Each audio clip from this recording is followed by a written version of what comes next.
All right, good afternoon, everybody, and welcome to the Water Resources Committee for October 20th, 2020 at 3:30 p.m. Greg Jones is scheduled to be in this meeting. He'll be a couple minutes late, but he will be here. I can attest to that. With that, though, I'll start off with the introduction on folks who are here, and let's go ahead and start over here. This is Marvin, Finance Manager. I'm Laura Peters, Division 4 Director. Chris Beerwagen, Division 2 Director. And I'm Chip Close, Water Operations Manager. And over here, hiding in the corner, we have Chris the Companion, doing the Zoom magic behind the scenes. Thank you for that. And then on the Zoom call, we have Dan Macon, UC Cooperative Extension for Placer in Nevada County. Thanks for accommodating me via Zoom. Very good. Thank you, Dan. Thanks for being here, Dan. So, as we look at the agenda for today, it seems very fitting that this board crew, is the original Ag Working Group crew. And it's very fitting that we have Dan Macon and the UCCE's extension here today to discuss a survey that they're working on. It seems related to both the topics at hand, not only water rates, but also the Ag Working Group Committee, because the survey touches on all of that, and hopefully will be a tool to help this committee better inform this committee on our ag water users and their abilities and challenges as it relates to their operations and water rates. And so with that, I think I would like to open it up to Dan to go ahead and start this off. Great, thank you very much, Chip, and thank you guys for the invitation to be here. You guys hear me better now if I actually turn my microphone down? Is that better? You're good, loud and clear. Good, good. So just a little bit of background on this survey that you have a draft of today. One of the things that has occurred to me over the last several years in both Placer and Nevada County, and really throughout the foothills, is that there are a variety of commercial and non-commercial agricultural uses of water. And my task as a researcher and educator is to really work with commercial agricultural producers in the counties that I serve, which include also Sutter and Yuba County. And it has also occurred to me that it's difficult really to come up with a criteria for who is commercial and who isn't.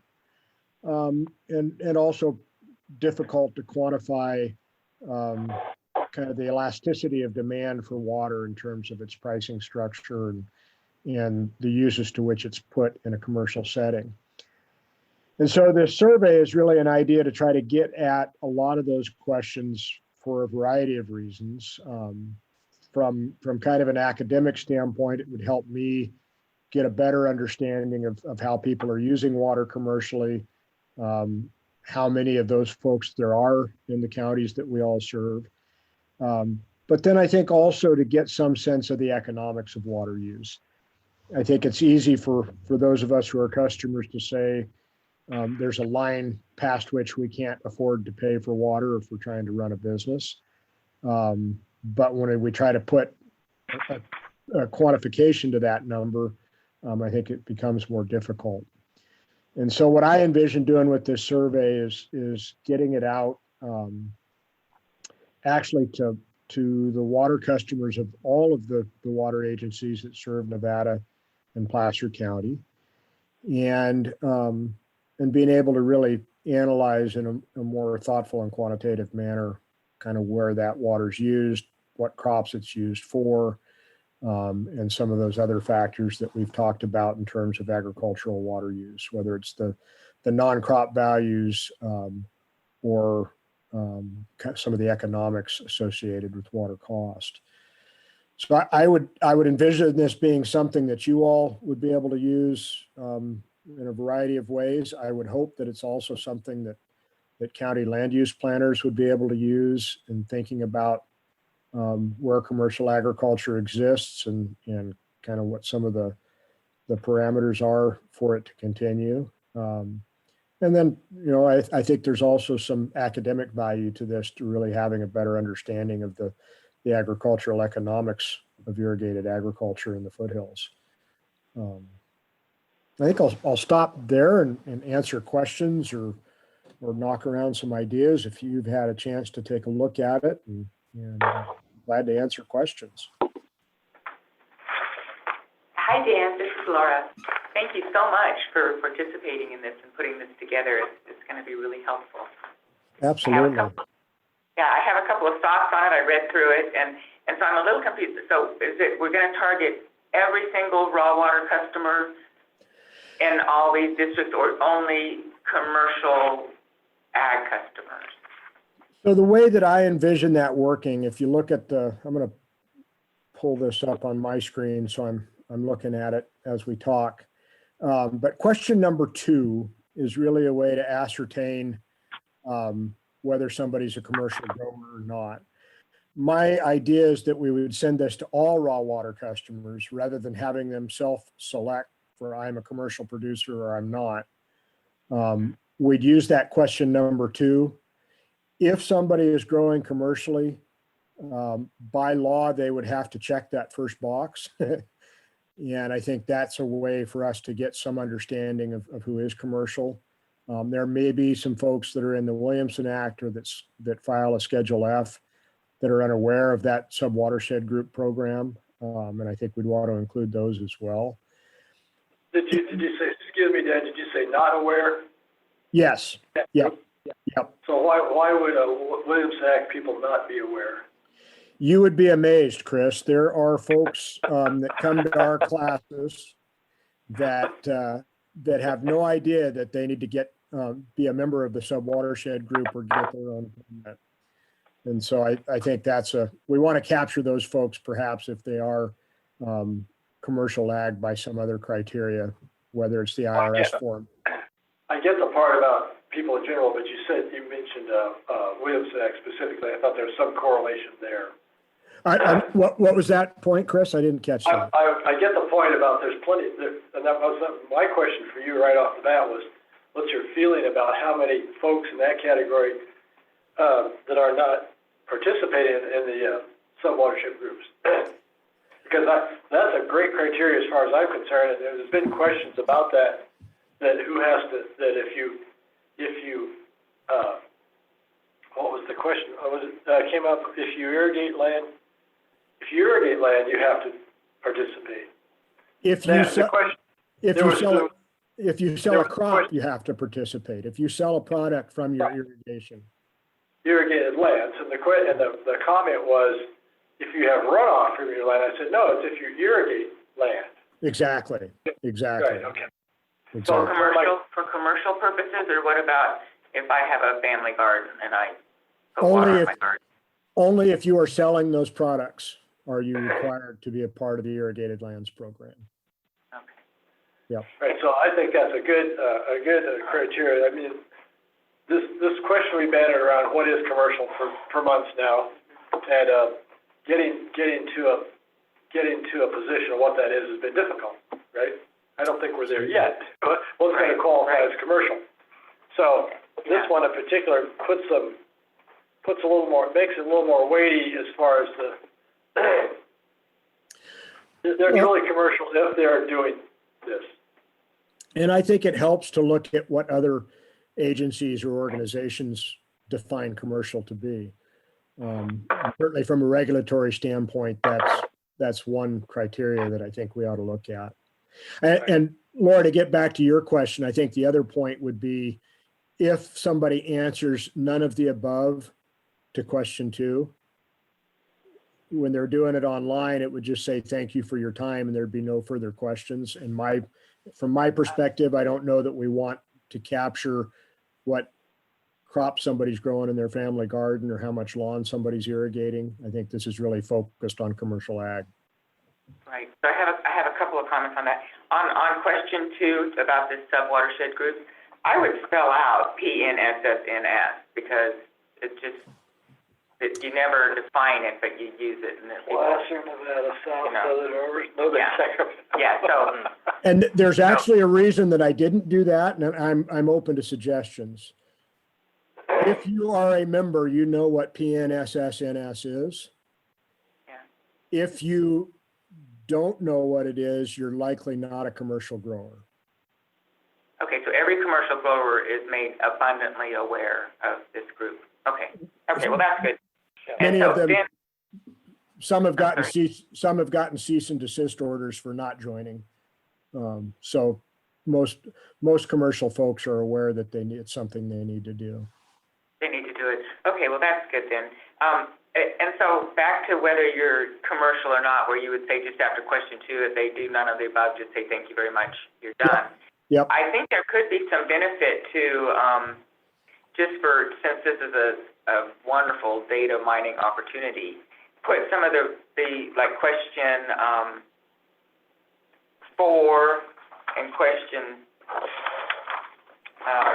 the very bottom put, are you using family garden, landscaping, commercial, or other, and have that be the final one, and then have after that, you could do it. Then we could actually find out, even to know the amount of water that people are getting. I can't find that. Yeah, we could do questions 4 and 5. I think I'd be reluctant to, at least from my purposes, to analyze too much non-commercial data in that regard. Right. Yeah, 4 and 5. Yeah, just put 4 and 5, and then if you say it's family garden or other, if it's not commercial, then just you're done. Well, I can appreciate that. I don't necessarily want to skew your efforts and the information you're after for the UC survey, but I would like to remind you that question 5 specifically we track. So every raw water customer we have, we send them a mailing every year that says, here's the crop you reported, here's what you are purchasing to irrigate for. Are there any changes? Yeah, and most people may not. This would be another opportunity just to see if it matches ground up. truth that check. But ultimately, we do track that information. Yeah. So, but I know there are other agencies. A lot of people change things and they don't, so it'd be good to know what they grow. It is. But keep in mind, there's other agencies involved as well. Right. But even on question 5, I would move the bottom 2 to the very top and then start with the commercial stuff so they can see right off. I just have a family garden check and I'm done. Anyway, just minor suggestions. Okay.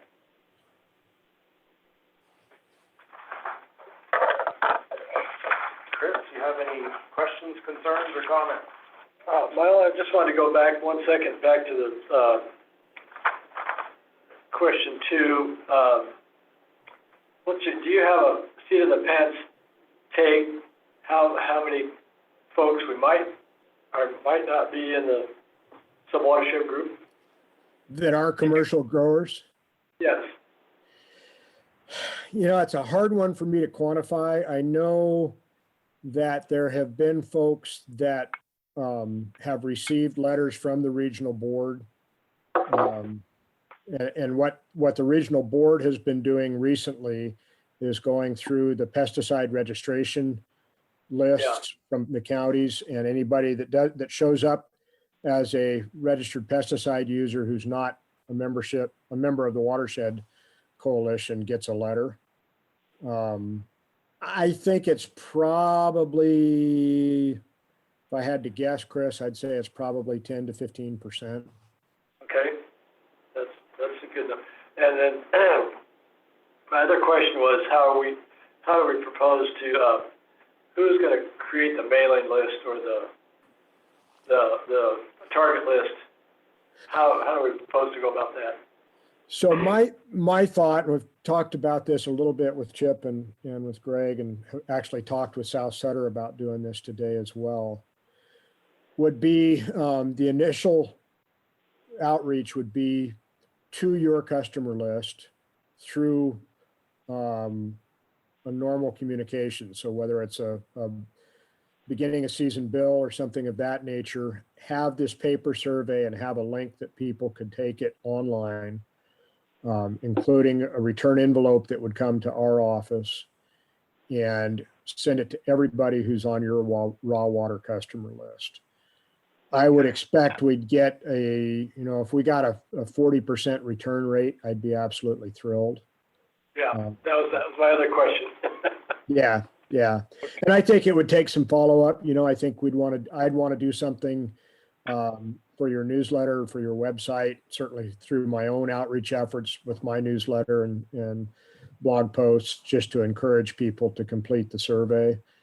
And we discourage somebody that wasn't a customer of any of the water agencies that was irrigating with groundwater, for example.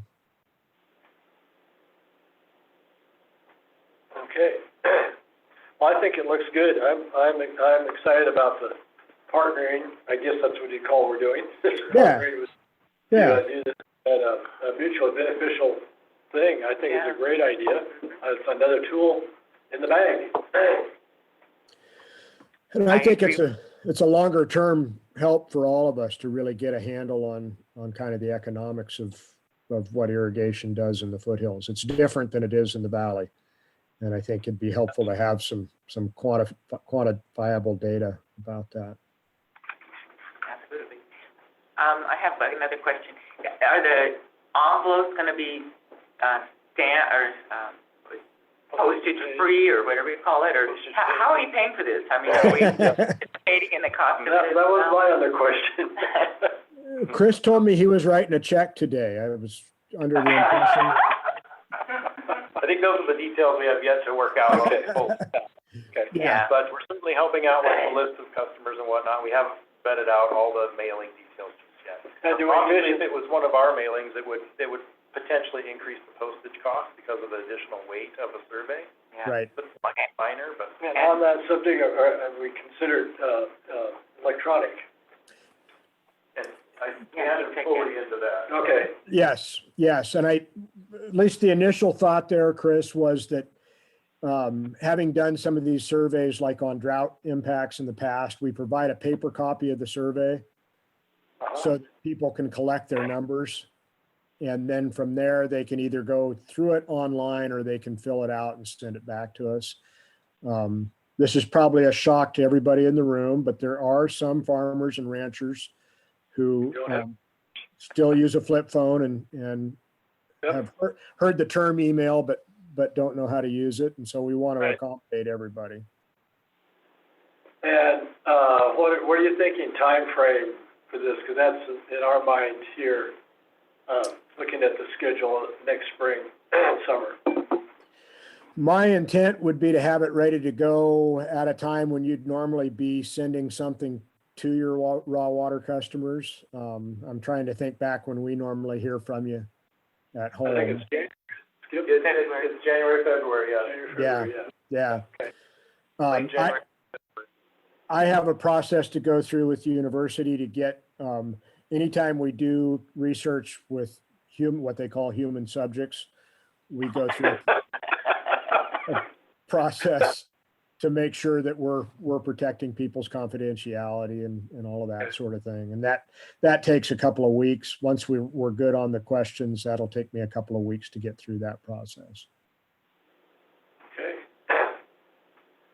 Sounds good to me. Oh, I had just one more thing on the first paragraph of it. Yep. It says, Yep. it says commercial agriculture production uses a significant amount of irrigation water in the foothills, Sierra foothills, and water represents a significant overhead expense. It says, in most cases, this cost cannot be passed on to the consumers. It's, Are you looking at the survey itself? very introductory paragraph of the survey. Okay. Gotcha.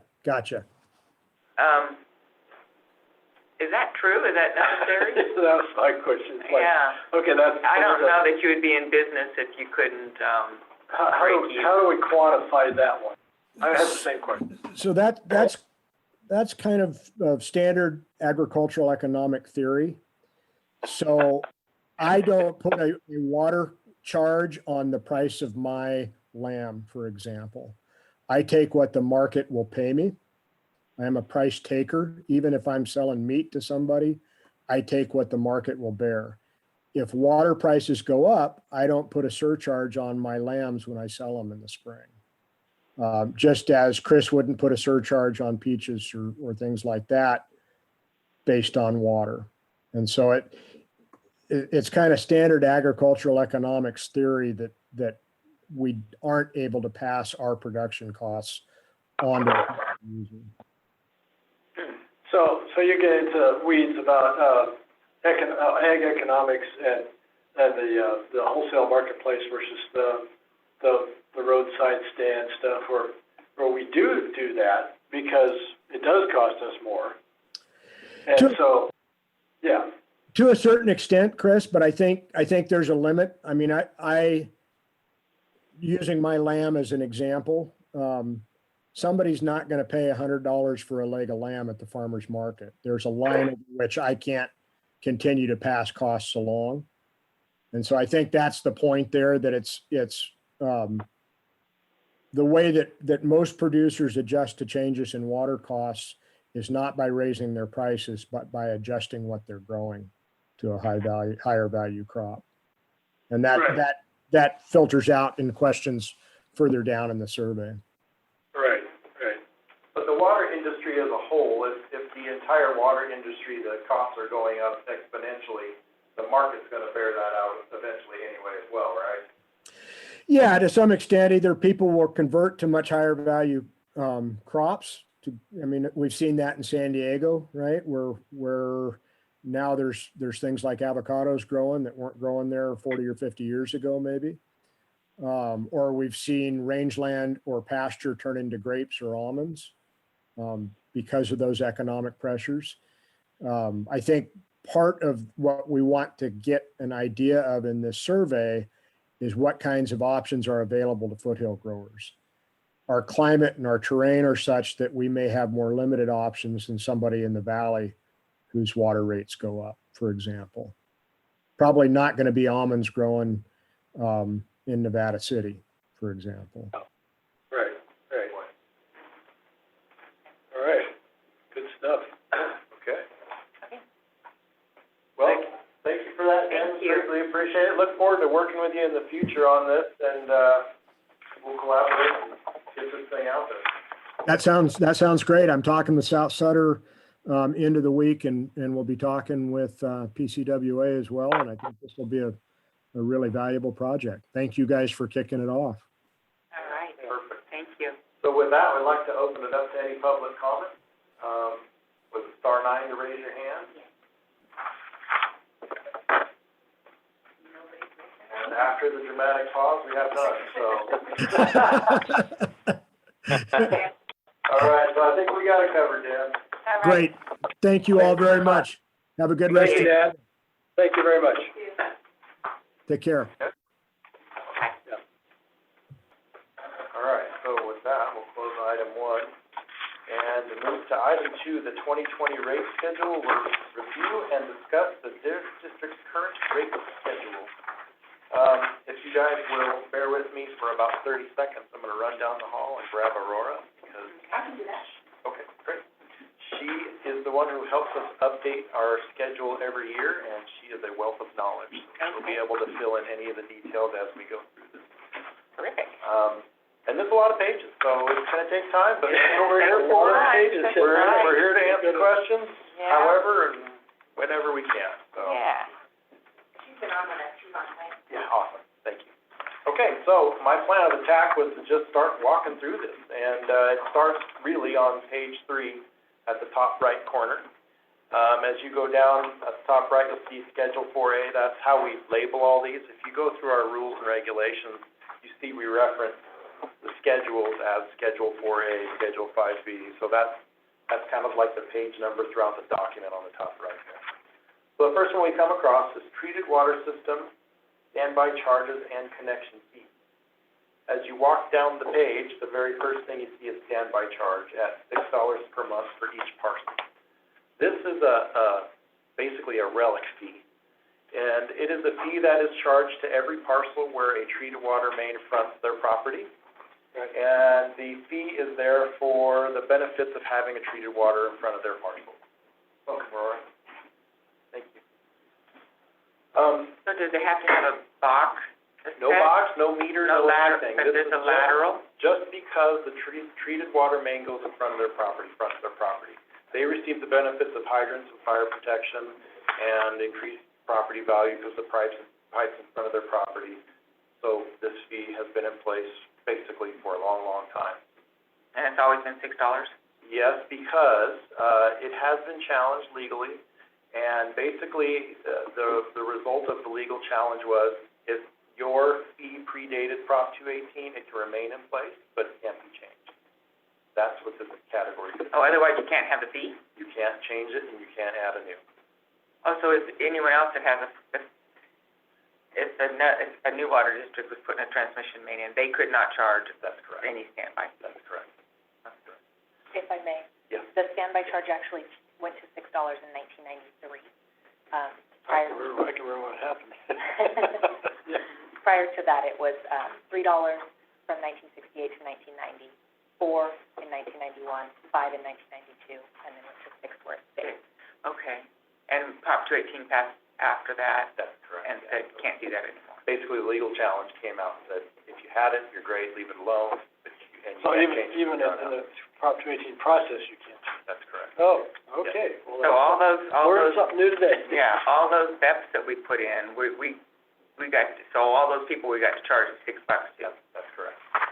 So, having said that, a lot of people challenge this fee, because essentially they're not receiving any service on the parcel from NID. They're receiving a community benefit, obviously, Right. but they always argue with us, well, why am I paying $6 when I don't get the water? So, we allow an option of deferring these fees until such time the person wants to connect to the district, then they can back pay all those up to current standards. So someone since 1993 they'd have to pay $6 a month since 1993 to be able to connect? That's correct. Interesting. Yeah. Okay. One of the nuances. That's interesting. That's one of the weird ones. And I was like, oh, we're gonna start off this meeting with this one, but it's the first thing on the book, so. I know. Okay, so, that's that one. As you move down the sheet, the next one is single-family residence, drop-in existing meter box, and water service lateral. So you see the various meter sizes and the installation charge, the capacity charge. So we'll walk through these. So a meter size, the installation charge is $667. That $667 fee is based upon the time and materials it takes to drop a meter into a box that's already there waiting for a meter to be replaced. Okay? And that fee was developed on our actual cost of service. And then I think it was last updated in 2015, and then basically we have taken that rate and escalated by CPI every year. Have we increased costs? I think like our CalPERS, retirement things, has that exceeded CPI?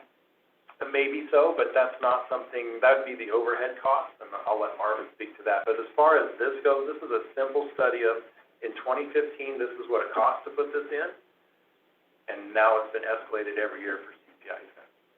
And when was the time before 2015 that it was done? 2011? 2011. So about every 5 years, so it's Yeah. due to have it revisited. Yeah, so as we walk through this, you're gonna see some of these things really haven't been reviewed in a long time.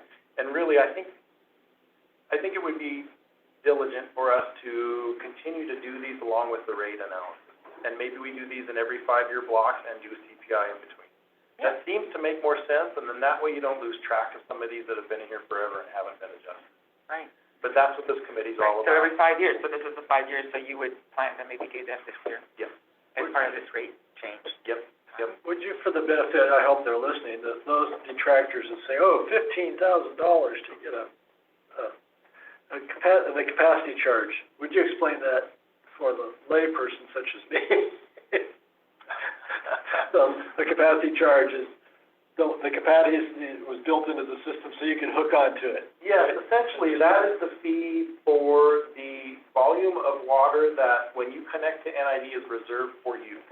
It includes the infrastructure, the treatment plant, the water rights, all of that. It's a reserved allotment for you for your service connection for today and for the future. And that's what You you're probably buying have to explain that over the phone all the time, right? We do, quite often. Yeah. So, this is one of those things, there's no way we're gonna educate our detractors out there about this one, because I hear this one most of the time, this is the one I hear, right? Yeah, I mean, it looks like a fairly steep fee. Well, right? and I only paid $6,000, back in the day, so. And I get it, but when you compare us to many other agencies, and I know that's not the right way to do this. Well, it is one way, I appreciate that. We're really not that high at all. In fact, we're one of the lower ones. Really, okay. That's good to know But too. it's really Yeah. based upon a capacity fee study. So it's not like a number we pull out of the sky. We actually analyze all our assets, the cost for those assets, what each, equivalent ERU costs us. In other words, how much those facilities cost to supply 1/5/8 inch meter. That's how we develop this And cost. this could also be called buy-in, That's buying in, okay. essentially, yeah. Perfect, oh, this is great. I And, learned two things today. yeah. And, as I mentioned, this fee was developed on the 2013 capacity fee study. It is escalated by CPI every year, probably due for a capacity fee study in the near future. Is it updated each year? The capacity fee? Yeah, no, the schedule. Yes, by By CPI. CPI, okay, Uh-huh. cool. Yeah, and then we'll true it up every 5 years, which will be this year. Yeah. Part of these, so there's a multiple rates going on here. The installation charge probably should be trued up, that's the drop-in fee and the installation charge for a service lateral. The capacity fee portion of this probably won't be updated until we do a new capacity fee study. And did you say the capacity is another schedule? No, it's its own report that's done separately from this. So, are you talking about the fee itself? Yeah, So maybe the- I missed the difference in capacity fee in this here. Okay, so the capacity fee is on the right-hand side of the chart. See at the top of the graph? Capacity charge, okay. Yes, so those are your fees right there. Right. For capacity. Those don't get updated, until we do a new capacity fee study. The only adjustment we make to those is the cost of living increase Right. every year, that's all. So, and this year you're doing another, okay. Yes. Okay. Okay? And is that a consultant type thing? Yes, Okay, so that's a big deal. it is a I mean, big it's a big deal. deal. It's a big I report. mean, there's a lot goes into it, There's- it's just. It's a review of all the district's assets and the value of those and what it breaks down to for each customer. Okay. So it's, yeah, it's a. Is that kind of like the 2020 cost of service study? It's similar to that. It's similar to it. And it also contains a forecast of the district's next 5 years of capital projects. So it contains both. It's a combination of the existing infrastructure and the next 5-year infrastructure. So it's kind of a blending of it. So the person coming in, he's buying into a system, but he's also going to be taking up considerable capacity that's going to be added to the system. So it's kind of a blending in of what that person needs to pay. Are they expensive? The study? The study, yeah. It's been a while. I think Bartle Wells did our last. Part of Wells did the last one, yeah. And it seems like they would be because they're the most familiar with it, they just did the cost. Yeah, it was like that. Moving down that same page, the next section says installation requiring a tap to a main. So the capacity fee charges are the same, but basically the installation of this specific meter is more involved. We have to go out, dig up the road, tap the main, put in a service line, do all of that. So the cost, the installation charge is a little higher. That's the only difference between the upper, box as compared to the lower box, table. What's the magic about prior to March 1st, 2007 and after March 1st, 2007? Okay, so, prior to 2007,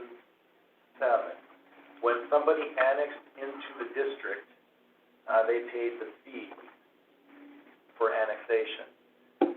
The last capacity fee study in 2007, recommended the district take a different approach and encourage folks to annex in, and they don't pay anything to annex in until they go to connect, and they pay a higher capacity fee. That makes up for all the loss of property taxes and the cost for annexation. Okay. And 2000, what's the magic about 2007? That was when we did the last capacity fee. That's when Well, I that thought it was capacity, 2015. so that's when that capacity fee came out and made that recommendation, and the district agreed and made those changes in our rate.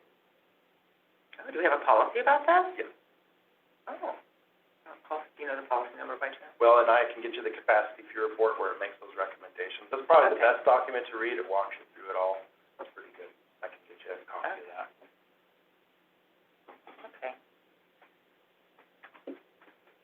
Okay. We made it through one page. Yes. I thought, how many pages Chip has here? Okay, so is that page 4? We'll stop asking questions. Oh, that's No, why we we're won't. here. So, treated water systems, standby charges, and connection fees continued. This is the same, basically, structure, but it's for commercial, industrial, municipal, and multi-unit master meters. Really, the only difference in all this to focus on is the capacity charge.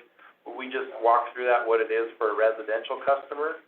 For a commercial customer, we actually require them to do an analysis of how much water they actually think they're gonna use, based on the facilities they're building, and then we charge them based on how many 5/8 inch meter equivalents that is. Okay. So, that's how we determine the capacity charge for commercial. And commercial requires backflow prevention, correct? Depends on their usage, oh, yes, no, we just changed that, so all commercial requires backflow, yeah. And so that means we have backflow, cross-connection technicians that we have to pay to do this work, right? That's correct. Is that captured in these costs? The separate schedule. There's another schedule on page 32, no, something like Yeah, that, yeah, further in here. Okay. Yeah, okay. Okay? That's in addition to, this is just hooking up, okay. Yep. And on, so it's on the capacity charge paragraph, the second to the last sentence, it says the calculated, will utilize report to calculate fees based on the peak capacity in the equivalent residential unit. If you could just put parentheses ERU up there, and so when you talk about the ERU in the example calculation, I had to scratch my head and look back and, Yeah, you got it. and see that. Perfect. And also the paragraph on the abandonment of existing services. Yes. This paragraph is repeated on the next page under relocating. Yeah, we're gonna run into that a few times, I noticed, as I was Yeah. going through here, You there's might a wanna bit of delete it. redundancy and maybe Yeah. some cleanup we can do for sure. Yeah, I clean it up and take it off of this page, because it's covered in Yep. relocating. Okay. Any other questions on that page? Nope. Okay, we'll move on. So page 5, miscellaneous meter service charges. So, this is basically when a customer calls in and asks us to run a meter test for them to ensure the meter is charging appropriately or capturing usage appropriately, we charge a $30 fee for that. However, if we find that our meter was faulty and was erroneously reading, then we don't apply this fee to them. That's fair. Yes. I think so. And so it's strictly on a request basis. Correct. Upsizing and downsizing, basically it's the cost for a yeah, go I ahead. had one more question about the Yeah. meters. Yeah. Does staff routinely go around and calibrate the meters on any regular basis, or is there a way to calibrate them to know whether they're reading properly? So we don't necessarily calibrate them, however, we do check them. We shoot for roughly 10% a year. We don't always hit that mark.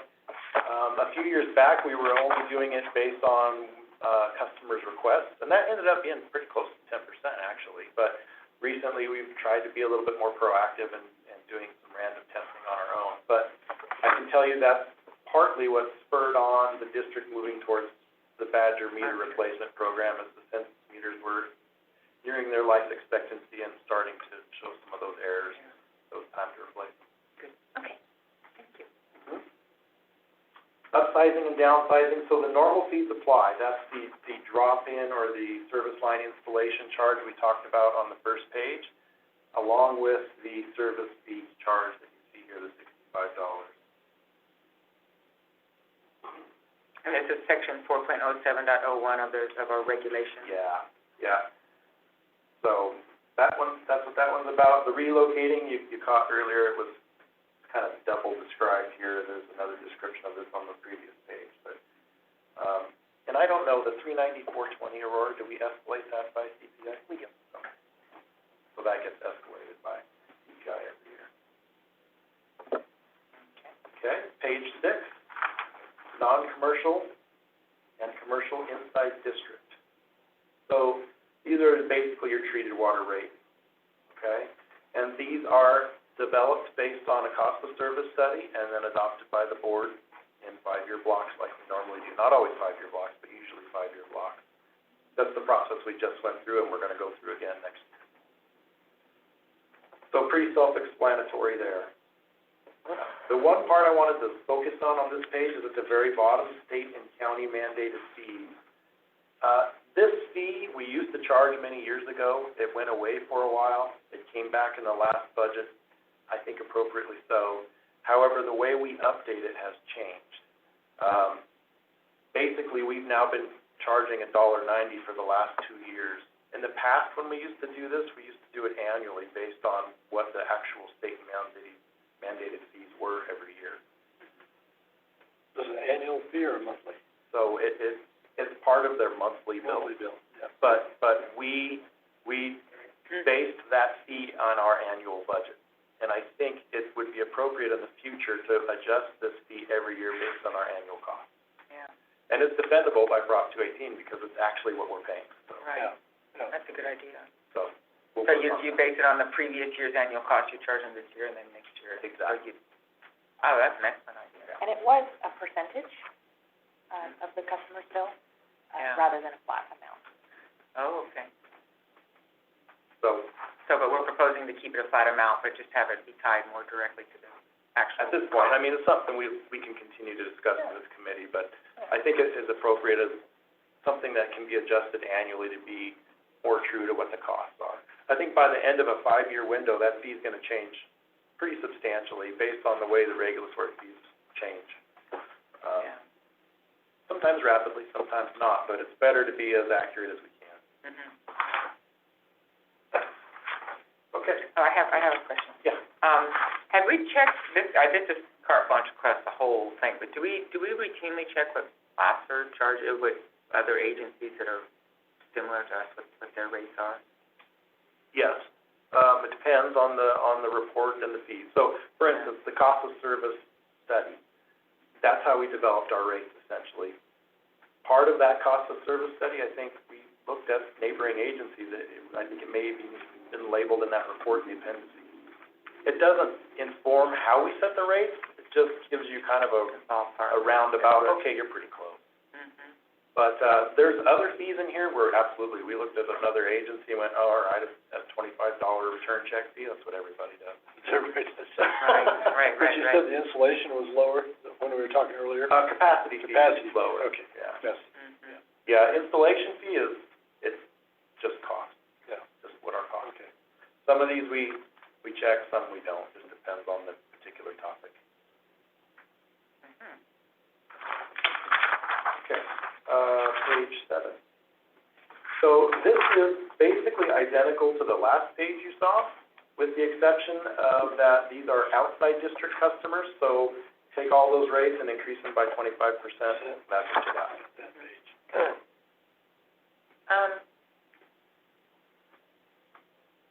So the commercial, so it's non-commercial, but the commercial has additional, like, backflow charges and fire flow charges and others, so this is just strictly for the base and volume, the base for the meter and the volume entry, the actual water. Yes, correct, yes. Yeah, our non-commercial and commercial customers pay the same rate, but our commercial customers are subject to more fees based on the backflow and whatnot. Right. Okay. And residential customers may be subject to those fees as well, depending on their use. Yes. Okay. So for Can you turn on example, your mic? Oh, I'm sorry. Just so that, it's for the audience, so it's for the stage. yes. So if they had a secondary source of water, they may have backflow as well. Okay. Okay. Page 8. This one's fun. So, this particular rate was developed specifically for the Auburn Greens. A little bit of history for the Auburn Greens, they are quadplexes, and at the time they were installed, they have a single meter that feeds all 4, apartments. And so, it was very cost prohibitive for them to, put in individual meters for every facility, for every apartment. In fact, they'd have to tear the buildings apart and do all that, so we came up with a rate that, basically takes the usage through a single meter and divides that by 4 and sends a bill to each of the 4 people living in the quadplex. Yeah, and Chris, just for your information, it's because you have, a single person living in one of the 4 plexes, and then a family of 8. Yeah, how does in that the work? next plan. Yeah. And so, you know, with the way meter technology has evolved over, you know, since the 70s, it just seems like we could figure out a way to do sub-meters or approach them to try and figure out some grant. Because like it's low income, I think we could get grants for it to do some kind of a sub-metering project. So part of the problem is that they have part of their outside water as well as their laundry room, and they have one shared hot water heater.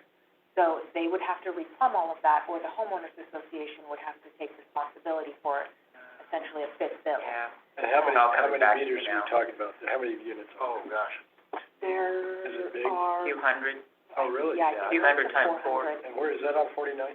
off of 49, just before Bell, or just Yeah, I've seen that. Fourth. I had seen it, yeah, okay. So we have worked with the HOA a number of times. We Yeah. revisit this with them every they call me 5-6 about years. every few months, or I mean every year, once every And it's frustrating for us and for them. I mean, we'd like to Yeah. help them and get a better resolution, but it's very costly for them to retrofit all the facilities. Yeah, it just emphasizes the need for us to work with the land use developers or the counties that are improving the development to make sure that construction occurs according to our standards. Yeah, this would not fly anymore. No, I know. If I recall, wasn't this originally built as senior living? I don't know about Uh, that. Was it? I believe so, No. and Too far ahead of its time. correct. Interesting. So anyway, that's Okay. an explanation Yeah, of that that's rate, and good it enough. really only applies to Auburn Green. Yeah. Okay, page 9. So one thing I didn't point out when we started going through these pages, top right-hand corner, it says Schedule 4H. You'll see below that, it says effective January 1st, 2014. There are some of these rates where we actually show you the last time it was updated. If they say January 1st, 2020 at the top, that means we updated them this year and probably adjusted them by CPI. So there are very few, but there are some you're gonna run into in here that are pretty old. And this is for tank or temporary construction water service from an open canal and or a fire hydrant. All of these are fairly self-explanatory, but I'd be willing to answer any questions you may have on these. So the meter charge is a deposit of $900. We don't know if that, can we buy a meter? I mean, if they destroy the meter and we need to replace the meter, would that replace the meter and a wrench, $900? It would. It would? Yeah. Okay, so it's still, okay. I had to defer to Aurora because we bought, 5 this year? 12. 12. Really? So, there you go. Okay. Okay, but it hasn't been updated since 2014 by CPI or anything? Correct. This one's a little old. Now, that's the deposit. They are billed at 2.5 times the 4 EI Right. rate schedule. So that, That's, by that's nature, it. is Okay, updated. as long as it covers our costs. Yes. Yeah. That's good. Okay, page 10, monthly off-rate charges, treated water system. So essentially, this is the normal rate minus 25% of the fixed, it's basically the fixed fee minus 25%. And this is to keep the accounts current and up to date, make sure everything is by the book, just the fee we charge. Oh, so an off-rate charge. See, on one of these pages, you had a definition, you said definition, this is what this means. I really liked that. Let me see which one it was. Anyway, so it would be helpful, I know if it was kind of further down the road. Well, the problem with it, though, is that if you look in our rules and regulations, the definitions are generally in that portion. Yeah, They only refer to this when you look for the rate. yeah, So really, these shouldn't be pulled apart the way we've done it today, because the definitions that define what these are yeah. is in the rules and regs. Okay, well, some of them you put it in, and I some know, of it's them a you don't. So hodgepodge. some of these, some of these weird ones that, off-rate charges, I wouldn't know what that means. Yeah. I mean, most people I wouldn't don't know what that means. What does that mean? What Yeah. is an off-rate charge? Do you want me to take? Yeah, fire away, Laura. So an off-rate charge is a meter that is turned off and locked to Oh. customer use. Okay, So we charge them the off-rate because we still have to read that meter monthly. We have to maintain the meter. oh, okay. So you turn it off, it still has to be, yeah. If it's locked and turned off, how does water get to it?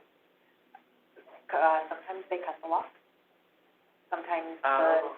the valve is a little bit loose and the customer doesn't realize that it's locked and using water, and so that's what cues us when we read that meter monthly, if there's usage on it, to go out and check it and see why there's usage. What would trigger us to lock a meter? Sometimes, properties are vacant and the customer has requested that we lock the meter, to prevent any water usage.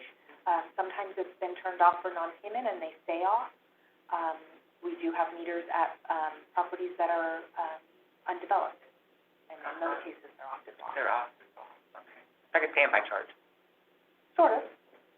A step up from a standby charge, Step up because from they do have a standby meter, Yeah. they have water available. Yeah, so if, So the meter's already there. They have a meter and an account. And the count. Yeah, Okay. the standby charge, they have nothing. Right. They have an account. Right. So I guess it's standby account, right? Yes. Okay, that makes sense. Thank you Yeah. for explaining that. You're welcome. maybe it does have a definition. Some of these for sure. Maybe the section in the rules and regs? Take it out, plop it in here. No, I mean, a reference to the section. There you go. That was. Yeah, that was, Okay. Any other questions on that page? The bottom section is basically the same thing, but it's plus 25% because they're outside district. Okay. Page 11. So you notice, as we were going through these were all Schedule 4s. Schedule 4s relate to Section 4 of the rules and regulations, and it's all treated water related. Now, as we turn the page to page 11, we're going into Schedule 5. That's all raw water related. So it's just FYI, and if you need to reference it, you go to Section 5 of the rules and regs. So this is our raw water service outlet installation fee, basically raw water box installation fee. And you'll see walking through there, it's the table shows the service range and then the installation charge. The installation charge of a box is $1,288. This was established quite some time ago. I think it was reviewed last in 2001, but has been escalated by CPI ever since. Might be worth our while to study what the actual costs are today, but that's how that rate was derived. wouldn't that be rolled into this capacity study we were speaking about earlier? So that's a little bit different. Basically, I think as we discussed earlier, it might be prudent for us to look at these and start tracking when's the last time we did the actual cost study and make sure we do one every 5 years. Yeah. Something of that nature, so that we don't get too far down the road without updating the actual cost. Yeah. And start with the oldest first. Yeah. In fact, I would think it would be appropriate for us every time we do a cost of service study to include this schedule as part of that analysis Yeah. and make sure it's up. But we didn't this past 2020. Because, this says on the top of the schedule, it says effective January of 2020, and then you're saying this particular schedule is not from 2001. Yes, because it was adjusted for CPI for 2020. This year, okay. But the actual cost analysis of what The it cost to basis put of the it. box in was from 2001. And we're Adjusted CPI every year? Yes, correct. Every year. Since 2001. Since 2001, yes. Yeah. So that's for a water box installation down below, and there's two different size water boxes, so that's why you have two different fees. Down below, we have an orifice service and a raw water pipeline or manifold, and that again is based on the actual cost, and then adjusted by CPI every year. Page 12, raw water service outlet periodic charges. All of these charges were based on 2006 rates and adjusted by CPI, is that correct, Aurora? They were based on, I'm sorry, let me think for one. Yes, 2006 was the last update. They have not been adjusted by CPI since then. Okay. Why not? I don't know that answer. So again, as What are we go. service outlet periodic charges? that's my question. So when a customer has more than one raw water box, they are charged, if they have an active account, they are receiving water, then they have an additional charge of $48 for that additional outlet. They don't have to pay a box fee for every outlet? They, Yeah, like directory, right, you have Yes, I- 5 boxes. Right, I pay $48 in each one, I think, or do I? you pay Yeah. $48 for the 4 additional. For the 4 So the first one is That's how it is. covered in the base rate and the water charges, and then you pay $48 for each additional box. Doesn't it cost more than $48 to maintain them? I mean, the purpose of the box charge is to service the box. So it was initially established as 5% of the largest outlet installation fee in 2001. That's, and then it was escalated by CPI up until 2006, and then it stayed at this $48. I wasn't able to find why it stopped being escalated in 2006, but yes, in answer to your question. Yeah, I think we should, how many people like you are out there with multiple boxes? There's quite a few. Probably quite a few. Yeah, so I think this is do you think that's fair? I haven't thought about it. Because the 1-inch, because the 1-inch customers are, we pay so much more for the water than, per acre per cost. And if someone's getting a huge volumetric rate and only paying $48, and they have multiple boxes, I think this could be, reviewed. I would like to review this. They're still paying for the water, Right. the same Right, rate as and they're everybody paying, else. but the most of it, it depends on how much water you're buying, but the fixed fee is Service of the box. Yeah, this is just for having an additional box. They still pay the same fixed fee, the same water rate. but they pay 5 fixed fees. No. No, He has one fixed fee. So he would pay one fixed fee plus the per miner's inch rate for the total amount of water that he's receiving, And then only plus $48. $48 per additional box. Yeah. But each one of those boxes has their own water charge to it. Not necessarily, so, He's allowed to I'm take, sorry, he's accumulate. allowed to take the Okay. total purchase and put it through each box if that's what he would like to There you do, or buy an allotment for each box and pay And that's what on I a do. separate account. Allotment for each box. Okay. So it's a different allotment for each box, Either or. and it's only $48 a So the box. $48 is basically just to maintain the box for a year. Right, where for a 1-inch customer, it's $300 and something dollars, or $500 and No, something so for a dollars. 1-inch customer, that fixed fee is for the entire, base rate for the entire infrastructure, for the water service. The $48 is, because those customers are still paying that fee, the $48 is to maintain that extra box they have. So, if, I must not be describing this appropriately, essentially, Trying to think of an let's assume Chris is buying 2 miners inches. Uh-huh. And his fee would be the 2 miners inch fee plus the fixed fee. Now, let's assume he wanted to take his 2 miners inches and put 1 inch through one box and 1 inch through another box. He'd still pay the same fee. He's just gonna pay $48 more now because now he has 2 boxes instead of 1. So the ditch tender has to go, Has to go to 2 different That boxes. is correct. figure that out and go do it, right? That's correct, Yeah. yeah. And so it still takes the same ditch tender time to go and check every box. Yeah. And that's why I think you're appropriate in saying that $48 is It's low. probably not covering the cost. Right. You're probably right, but is it grossly out of whack? Probably not. It needs to be. I don't know, our labor is our very most expensive component of our operation. But we can do that analysis. Something worth That's taking a it. look at. Yeah, absolutely. I think we should look at it.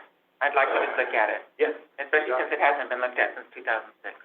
What was it, so it was created 2001?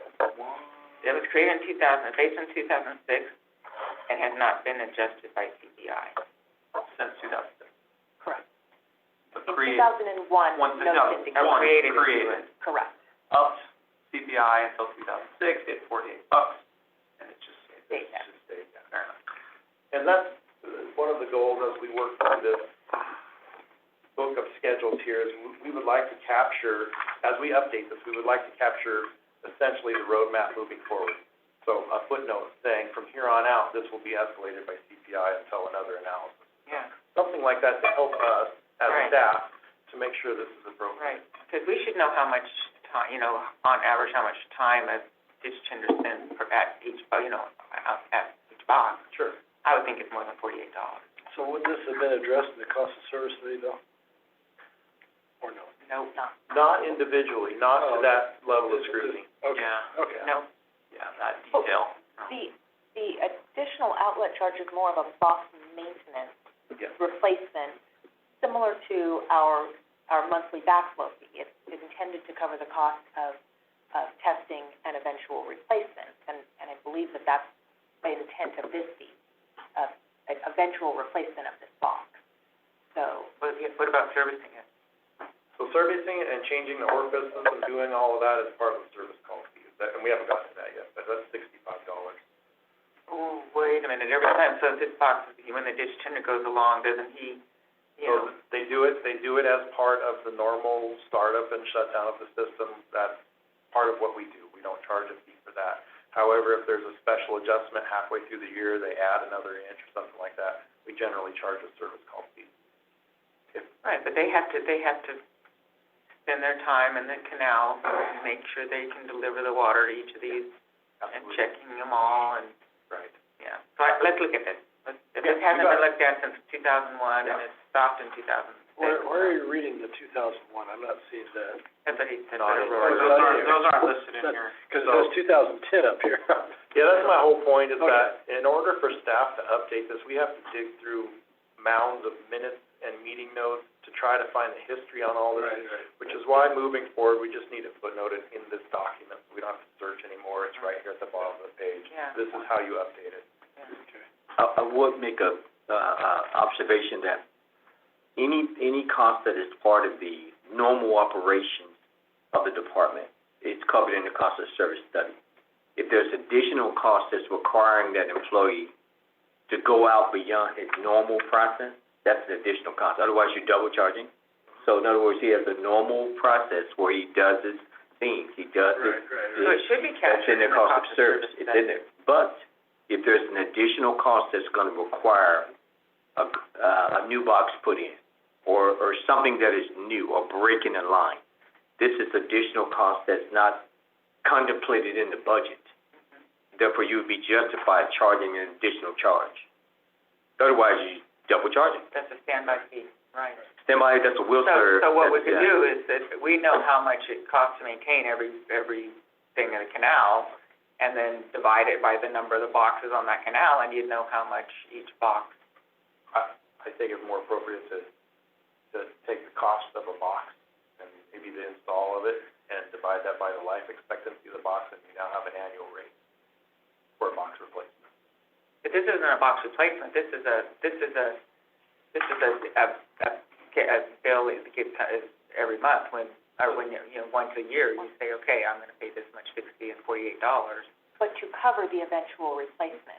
This isn't necessarily a service charge for the operator to service the box. Right. It's to cover the eventual replacement of the box, which is why I believe it was initially set at 5% of the installation cost. That's what the fixed fee is for? That's what the, $48, the outlet periodic charge is for. That fee would be covered as a portion of the fixed fee for one box, but if you have more than one box that the district has to maintain, then it's no longer, that fixed fee is no longer covering that. Right, and from what maybe I'm misunderstanding you, but from what I'm understanding is, not to pick on you, Director Beerwagen, but, if you have 5 boxes, you pay one fixed fee and then 48 times 4. Yes, correct, that's correct. Okay, and so that initial fixed fee isn't only to replace it, it's to maintain the system. Yes, it's all of that, right? So it's one allotment for one box. To cover the extra boxes, he's charged that Okay, additional so $48. I wanna look into this and let's try and figure out an appropriate way to scale it. Okay. Okay. I don't know if I wanna bring this up right now, but basically that same page, page 12, at the bottom, you'll see a note, and it talks about, 25% for all charges above for existing accounts serving lands outside the district. But then in the parentheses, it says amount rounded to the nearest dollar. This is something else we need to clearly spell out in this document in the future. Rounding to the nearest dollar on these charges is very appropriate, makes it an even amount. It makes sense. Now, if you take the volumetric rate and the 292 or the 205 and you round it to the nearest dollar, that's a huge difference. So in the future, we're gonna try to footnote on here how we round as well. Okay, that's good. Okay, page 13, annual raw water services. These are for folks who buy water from us year-round, and there are not very many, and in fact, we don't allow this type of service anymore, so they are dwindling yearly. The rate that was developed is based on the cost of service study and is adopted by the board on that 5-year process. And so people can't switch from summer and winter users to be an annual user? That's correct. I'd like to do that. And that actually is a Safe Drinking Water Act regulation. It's not something the district did on their own. The state doesn't want us to do that. Oh, to do an Oh, annual. because that is. Putting raw water into homes. In your house. Yeah, exactly. Use in your house. Yeah. The rate on this one is a little bit strange, and it's a blend of seasonal and summer and winter rates, essentially. So, when was that last, It was done with the last rate analysis, so the 5.72, this went up by 5.72. This is one of those items that's covered in that. and how about the base? This will always get changed So, anytime there's a new correct. rate. That's correct. These rates are the same as a customer who is billed for summer and winter. It's just billed in 6 installments instead of 3. Oh, okay, so it's the same as buying that amount, summer and winter. Correct. But these are, what was interesting to me is these are miners, I see, so they're paying, if they get 1 inch, they're paying the exact same as I am, and I'm 2 customers seasonal. So what you Sure. don't see here is that the 1-inch user on this rate schedule receives 1 inch in the summer and a 1/2 inch in the winter. So their rate is a combination, it's the 1-inch summer rate plus the 1/2 inch winter rate divided by 6. Okay, so it's a monthly. Correct. Monthly, Yeah, I'm sorry, divided by 12. yeah. Okay, that's All right. interesting. The next one, page 14, is annual raw water service, outside district, Smartsville only. This is another one of those weird, strange rates that is only for a handful of customers. Was there 12, 13, something like that? Not very many, but essentially, they are raw water customers that get raw water through a meter, and they're outside district. So this is the rate that they pay. This is, hasn't been analyzed that often, and it's been a while. Yeah. But it is increased by the ag rate increase. So in other words, in 1985, they were paying $2 bi-monthly. Well, let's say in 1986, we did a rate study and agreed to increase the rates by 6%. That rate went up by 6%. But when was the initial one set? 1985? 1985. It's been a while. Yeah, because I was looking at this one, and I see that,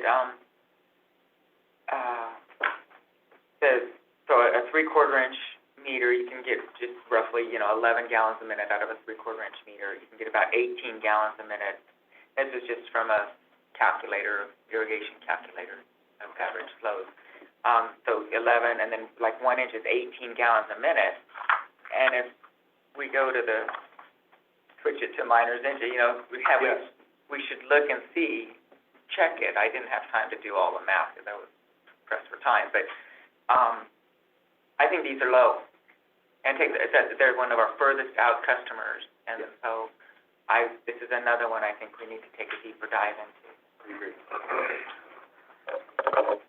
In fact, we can crunch the numbers, but I would propose that they pay the same raw water rate As everybody else.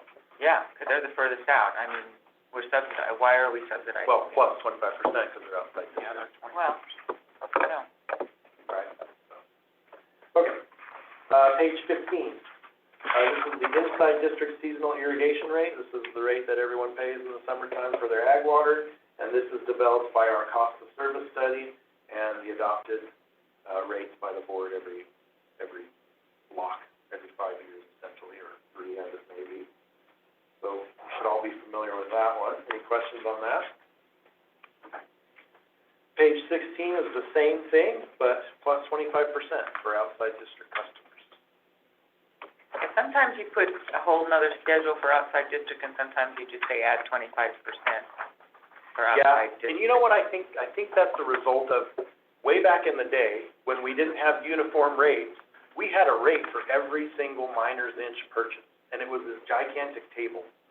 And so we had a table for all inside, and we had a table for all outside, and I think this is just a leftover from that. Okay. You're right, we could just combine this and say add Yeah. 25% for outside. Yeah. While we're doing this rate day, this is a perfect opportunity to really, Clean it up. clean this up. Let's do it and get it fixed up. Good, okay. I mean, I don't mind seeing it, but I just, you know, you pick a lane and let's get in it. Good point. Does it really need to be 31 pages? We can make it simpler. Yeah. Okay, Schedule 5I, page 17. This is demand water. So this is when our irrigation customers only need water for a limited number of days. They can purchase demand water, and this is the rate they pay. I have a question. Yep. You know, I know you say that the definitions are in the regulations, but a lot of these pages have a lot of blank space on here. And it would really just be helpful to put the definition on What here, demand of water is. what it is, on all of them, because, you know, like some of those they're not intuitive of what they are. Okay. And just put the definition from, do you think that would cause, I mean, are we gonna change the definitions if we, you know, so? We're trying to reduce some of the pages. It's probably a lot helpful to keep the definition in one place as opposed to it changes or we add to things. Well, I do like the reference of this is from Rules and Regulations, page 14. Then you yeah, that would be Come fine, back but to tell it. us where to find it or where to define Yeah, it. you can I do think that. it would be an Reference. easy add to add the section. Yeah, yeah. And you reference because then you don't have to Because go back. a lot of people don't go to our law, you know, rules, they want just the facts and, like, yeah, okay. It just seems like there's a lot of white paper here that it could be easy just to, demand water is, so what is demand water too? Yeah. How do we define I it? demanded some water. Yeah, how do we define demand water? So basically, it's an allotment of water that doesn't fit any of the sales categories, and it's for a very limited period of time. So, for instance, our ag season runs from April 15th to October 14th. Well, what if somebody only wants water for 30 days? They're a rice farmer and they need to flood a field. That's where demand water comes in. They buy an extra allotment of water for 30 Okay. days. They wanna fill their pond or, Yeah. And I'm quick to point out to a couple of constituents that are complaining about not extending the fall water season, that these are both available, right? Yeah. Certain cases. In some canals. Well, yeah, in some canals, and Yeah. that is a good point. yeah, and that's what we found out just this week, right? Right. With that one customer on, South Pickett.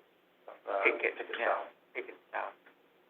Yeah, there are There's a lot. There are certain canals that just don't have the water available. We're trying to be as open as we can, trying to provide that. In years like this year where it's just hot and dry, and it's been hot and dry, it's very frustrating. Well, and then we have back-to-back years besides, now we're trending this way, right? I go, Yeah, man, I've seen it rain so much in October. yeah. Around here. I remember working at Caltrans one year plowing snow on September 5th. Yeah, right. Yeah, You just never know. never know. We're tracking it though. But that is worth tracking, because We're tracking, I don't disagree. yeah. Yeah. The number who calls. That's an issue. Yeah, and this is just a percentage of the actual raw water rate. That's correct. 35% of the summer seasonal, fixed and volumetric, and then times number of days. And then at the bottom of the page, the note at the very bottom, the outside districts shall be 1.25%, 1.25% higher. Obviously, that's a little typo, we'll clean that up. Should just say 25%.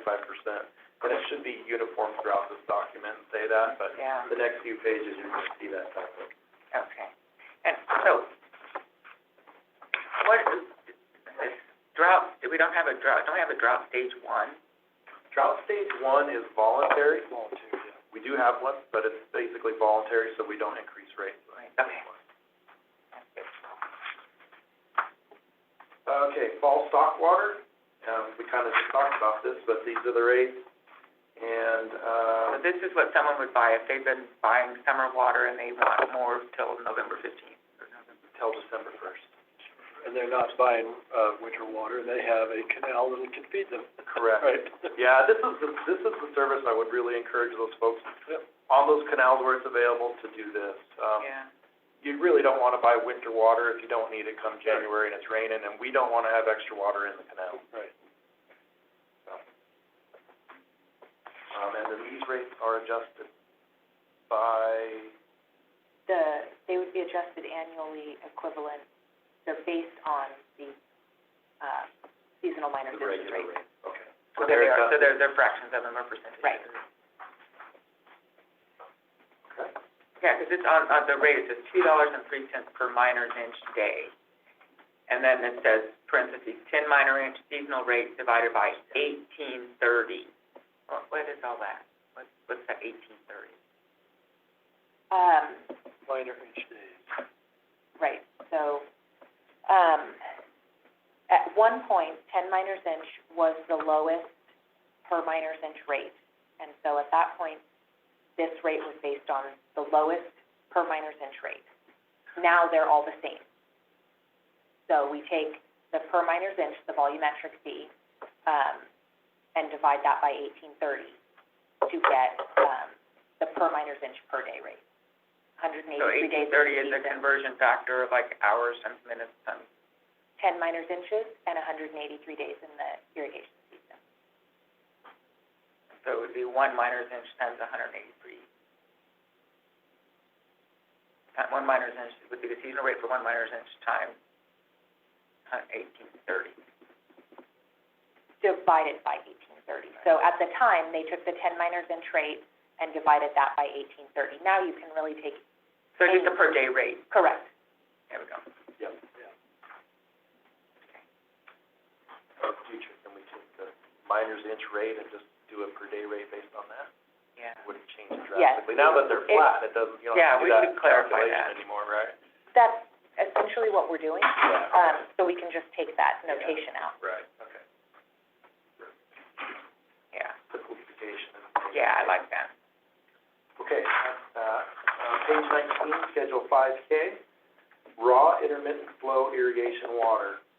So this is a service where we may have tailwaters flowing into a ravine, and we allow people to utilize that water if they can, and only if it's there.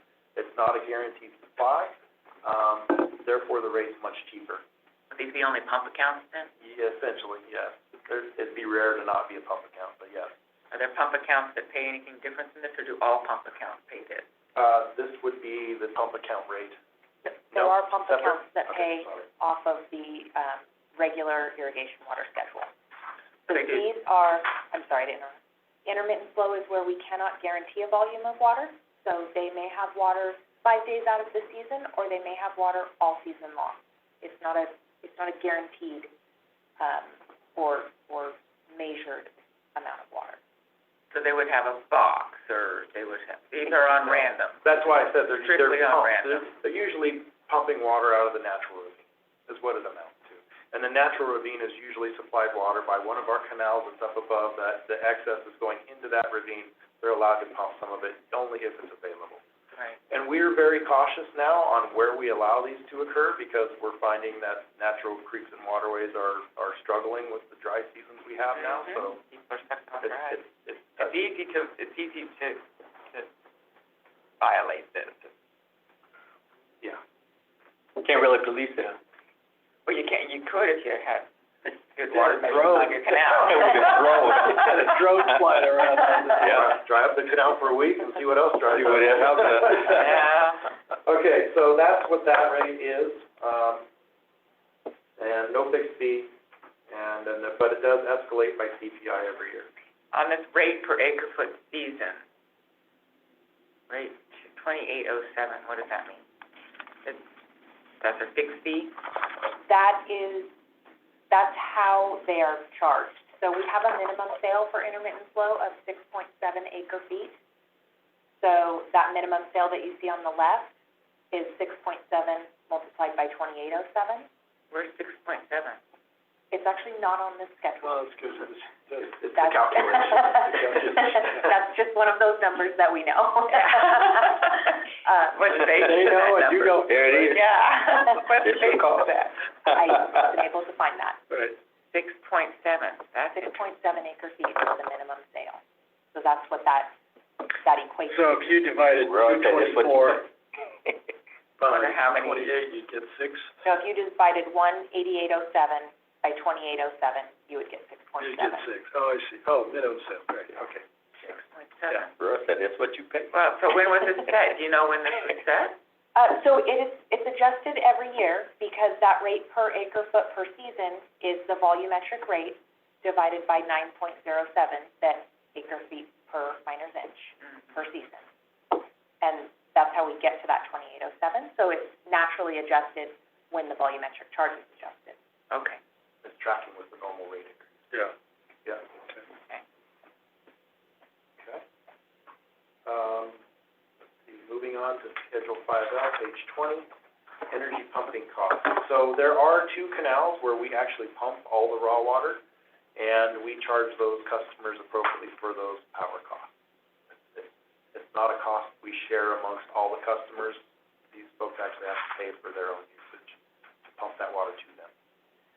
Those canals are the Magnolia 3 and the Edgewood, and this is the fee that we charge for that, and it's based on our actual realized costs for paying PG. Okay, for those facilities, what about for maintaining those pump stations and the equipment replacement That's and the? more of a regional fee and included in the capacity fee, but as far as the pumping costs for water service, this is how they're charged.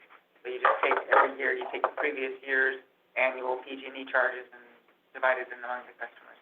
About how many customers are we talking about on each of these? Oh, that's a great question. I don't have that on top of my head. Are they big So areas the or problem small with areas? the Magnolia 3, for instance, also supplies the water treatment plant at Lake of the Pine. So we deduct out that usage and then take the pumping cost that's left over and divvy that amongst the raw water customers along the way. So for the most recent update, I don't have a customer count, but it was based on, just under 3,200 acre feet, sales. Okay. Okay? And both of these are in Division 3?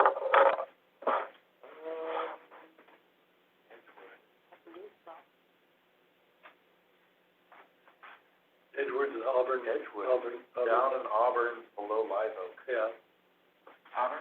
Yeah, North Division. Auburn. North Auburn. So on the It's east Division side of 4. 49? I believe it's Division 4.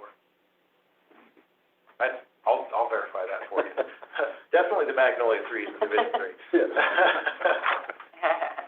Okay. Okay, moving on to page 21, municipal water rates. Earlier in these rate discussions, Lori, you had mentioned you wanted to review all of the water contracts we had with our municipal partners, and by all means, we'll get you all those. But what I wanted to let you know is all of those contracts refer back to this page to develop the rate. So as we adjust rates, and we adjust them in here, they correspondingly adjust in those agreements. Because basically, the agreements just say, refer to Schedule 5R for the fee. But regardless, we'll get you those, but I just wanted to let you know that. Right. So the treated water rate, the one at the top is basically the highest treated water rate tier divided by 2, and that's how they came up with this amount. We don't know why they divide by 2. And we have dug through the notes and have not found out why yet. We'll continue to investigate that, but not sure. Yeah, because I looked at the, a 4-inch, so this is a 4-inch meter, so it's to, who would be a typical 4-inch meter with double check valve municipal So customer? this particular one, relates to the Lake Vera group, I do believe, and, they're paying this rate. They have a 4-inch meter with a double check valve, and then this is they pay. I think it's Schedule 4EI and 4EF, a 4-inch meter is $693 without the check valve, you know. This number seems low. So that is the 4-inch meter plus the 4-inch double check valve rate. It's just added together for convenience. Yes. It's the current 4-inch meter rate. They pay the standard rate as everyone else. Where it gets a little wonky is their actual volumetric charge. Yeah, why not HCF instead of acre fee?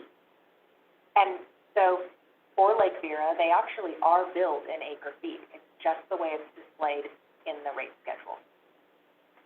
But it's acre feet in the rate schedule. Right, for this particular, for municipal rates, but, when I bill Lake Vera, it is in 100 cubic feet. Oh, yeah. Oh, and hundreds, okay. I'm sorry, did I Yeah. not, did I say it Yeah. was the? Okay. We got you. And so, what's Lake Vera? I know that, there is the name is escaping me, but there's a camp up there. And it's a cluster of parcels that are served. And if I remember correctly, they were a private water association. They evolved from the. A mutual? Yeah, they're a mutual, and they're Yep. master metered now, Right. and this is how they're built. But again, we'll get you the information on those agreements. Okay.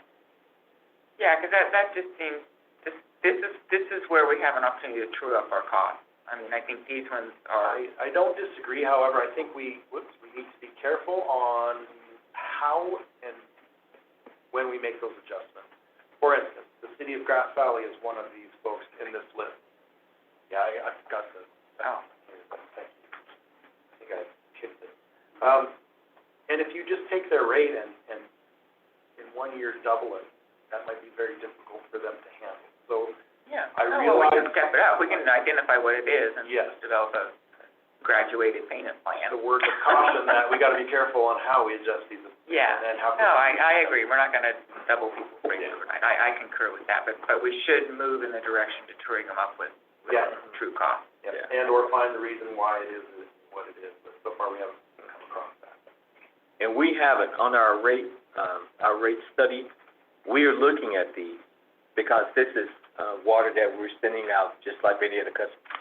And so we're looking at it, we just haven't found an approach to carve out a cost for them and to assign, the cost for their water, because their water, they're using water just like any other customer. Right. And so they're getting serviced by the same employees that work here. But we just haven't found that relationship yet to carve it out yet. We haven't found the relationship of how much water they use? No, the cost specific for them. So like if we're gonna treat them as a different particular customer that is not in line with 218, we gotta be careful. Because they're taking water just like any other customer. Right. So we can't just say this your cost. Well, And there's a relation to the 218 Right. study. Right. So we gotta be careful with that. I hear you, I don't necessarily agree with that, but for instance, the raw water side of this is not our raw water rate. In fact, it is much, much more, and that's because there is a reliability factor built into these rates.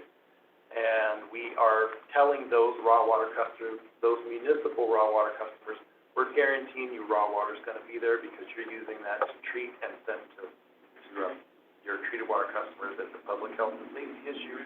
Therefore, a higher level of service is needed to keep this water flowing. Such as Grass Valley. Such as Grass Valley, such as PCWA, such as City of Nevada City.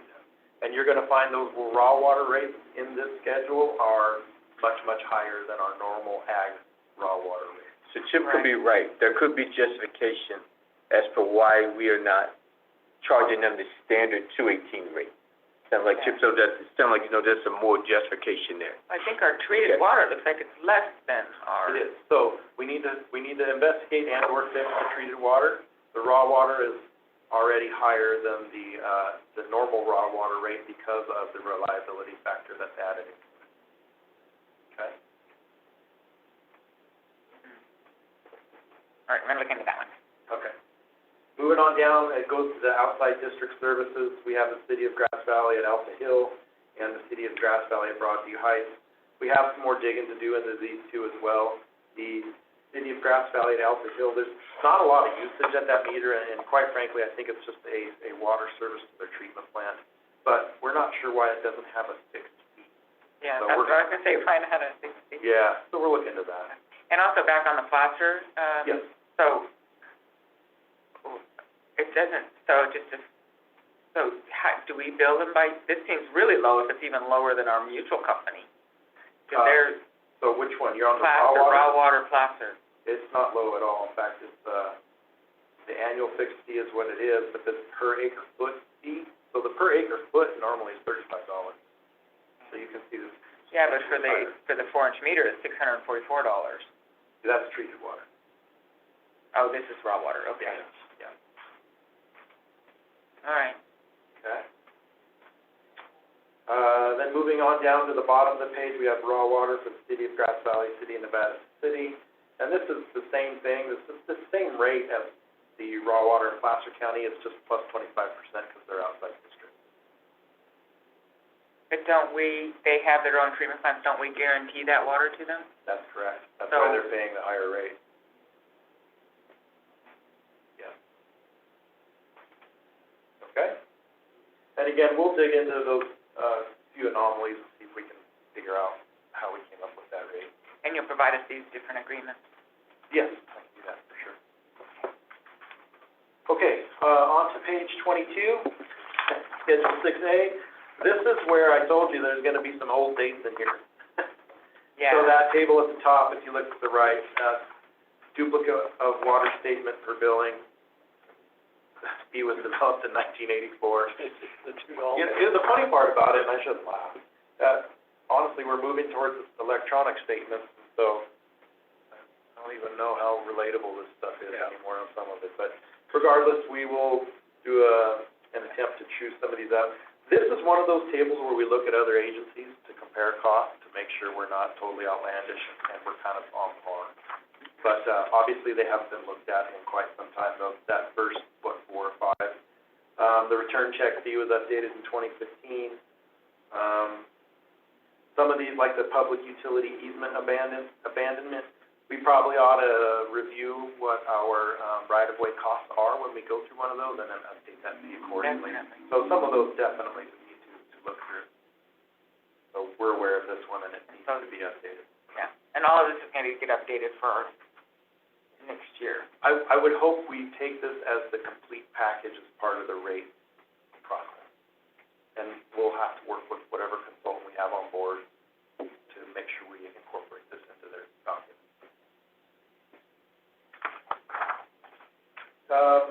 So Schedule 7A is at the bottom of that page, which is a special service call fee with $65. What was last updated in 2015. This is basically the employee's cost to go out on a special service call. There's one for regular rates during the day and one for after-hours calls. It says it was effective February 2015, but it doesn't, so it hasn't been CPI'd. It hasn't been changed, no. We should probably look at it as well. Yep.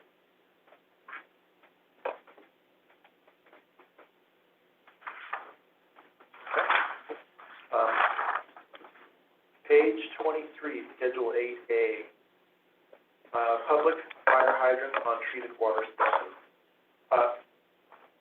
These rates, I don't have in my notes of when we came up with these, but I do know that we have adjusted them by CPI every year. Quite frankly, this is one of those things that we rarely ever do, especially because the district, as part of its community investment program, is installing hydrants every year. So we rarely run into these. Yeah. So we're giving $7,000 per hydrant we've installed. It's just been our goodwill to the community. Yes, part of with the. our ratepayers' money. I would say it's part of the Tax money. Oh, is it property tax money? That's correct. It comes out of the capital program. Because I've argued that one, I've been arguing fire hydrants. I was on the fire department if I ever was associated with an ID, and constituents thought that the fire department should put in fire hydrants. And then the water district has been, I said, hey, who benefits from a fire hydrant, right? The district or the Customer. homeowner? He gets the break on the insurance bill if he's got a fire hydrant within 1,000 feet. I learned that, and in fact, got my community all together and put in a fire hydrant. Before they weren't putting them all out along in 92. And anyway, I get my little soapbox on that one. I think So our taxpayer money is going to it's a county subsidize improvement. Yeah. certain small communities, like Placer County, we're paying for, our taxpayers are paying for Nevada County, Postage stamp. Nevada County Wherever there's a pipe goes in. hydrants. No, generally speaking, the Placer County taxes would go back to Placer County and support the installation of hydrants down there. And then Do we put in hydrants down there? Oh, yeah, absolutely. Just like we put them up? And then the developers put them in. It seems like, developers typically put them in. Typically, yes, but what we do every year is reach out the engineering department reaches out to the local fire agencies and say, where's your need? And they give us a list of the locations they'd like to see additional hydrants, and we work on those first. In fact, the North Auburn system had an entire subdivision that was put in without hydrants. This was very old. And the fire department came to us and said, can you help us out here? And we did. We went in and retrofitted it, put in hydrants all throughout. So both counties benefit from that program. Yeah. Okay, page 24, private fire service installation charges. What are these? So when we have a developer putting in a complex, a commercial complex, they generally also put in a fire service. And depending on the size, generally speaking, the developers pay to have these installed, okay? However, on small systems or even individual locations, if it's a very small installation, the district can do it. And that is how this table relates. Why would the district do it? I mean, still takes bodies to put in a 2-inch, same bodies to put in a 6-inch. I'm sorry, one more time? You're saying that there's no charge for smaller meters. We don't charge for smaller. Yeah, generally, we're not putting in something that small. Usually, these private fire services are for large buildings and structures, and they're generally speaking going to be 4-inch or bigger. And that's why we have rates. We don't even have a rate for small ones, we just don't run into it. Okay. We've never done that. Someone's house built a house and wanted a fire service on it. Usually not going to be this size, it's just massive. Yeah. We do have fire Didn't services Greg say that are he's 1 got inch. a fire service on his house? Greg? That's different than Yeah. that. That'd be residential and very small. Residential versus private? These are generally commercial services. Yeah. I know it doesn't. Then We we should say say that. commercial. Yeah. We should say definitions. We should be able to understand, you know, I looked at these rates, I don't even know what they are. So I would say commercial fire service or something. Yeah, we can work on that. But, yeah, so generally speaking, these are put in by the developers as the infrastructure's put in. It's very rare for the district to actually charge these rates because we're not usually doing the install. Okay, and then the next page, Schedule 8C, that is the private fire service and the monthly charges. This fee was developed at one time. I don't have the year, but it is escalated by CPI annually. And this is the fee we charge for the checking and maintenance of the private fire service location. The commercial one? Yes, correct. And why would you check why would a 1-inch be relevant, but 2 and 3 not be? Those We are don't. residential. Yeah, we don't have any in the commercial side of the world. Essentially, there's no rate because there aren't any. If we run into a point in time when we have a 2-inch detector check, we're gonna have to develop a rate for it. Actually, so the 1-inch is residential. Yeah. So it's not just commercial. It's a little wonky, it goes back and forth. And you're gonna see the next table down is the same thing, it's just a different device. So the first one is a detector check, the one down below is a double detector check. So a little bit different infrastructure, higher cost, therefore higher maintenance and higher costs on the monthly bill. And when were these first established? The rates? Yeah, 'cause I'm assuming they're CPI, increased by CPI, but when were they, what's the base year? I didn't find that, I can look into it. Okay. I think moving forward, and now that we have a dedicated crew that is just doing this service, we'll be able to better analyze it. Take the total number of devices, take their crew's salary, and, you know, spell it all out. What's the cost per device? So There's enough of this work to have a whole crew dedicated to there's, it? what, almost 2,000 of these? Between backflow devices and fire services, there's roughly 2,000 And they devices. cover both of them? They gotta get through every year. Yeah, so they're busy. And related to that is the next page, page 26, Schedule 9A. A very similar situation, it's the backflow devices. This is with the installation fees though.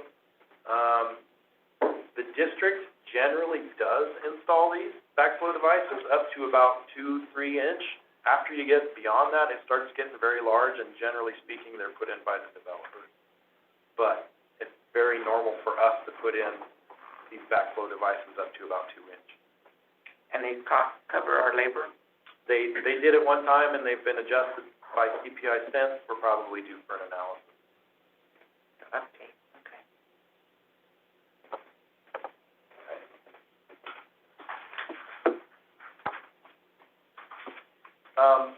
Next page, page 27, Schedule 9B. This is the monthly charge for maintaining those devices every year, and it covers replacement eventually. And this has been escalated by CPI every year. I don't know when the initial rate was established, something we can look into, but it has increased by CPI. We're getting there, guys. Couple more pages. Yep. District constructed mainline extensions. Again, this is pretty rare for us to run into, but the rate itself was established at one time by our engineering department, and it has been adjusted by CPI ever since. That's the cost per foot. So some of our policies a few years ago was $100 per foot for an 8-inch pipe. You can see it's now $138. That's due to CPI escalated.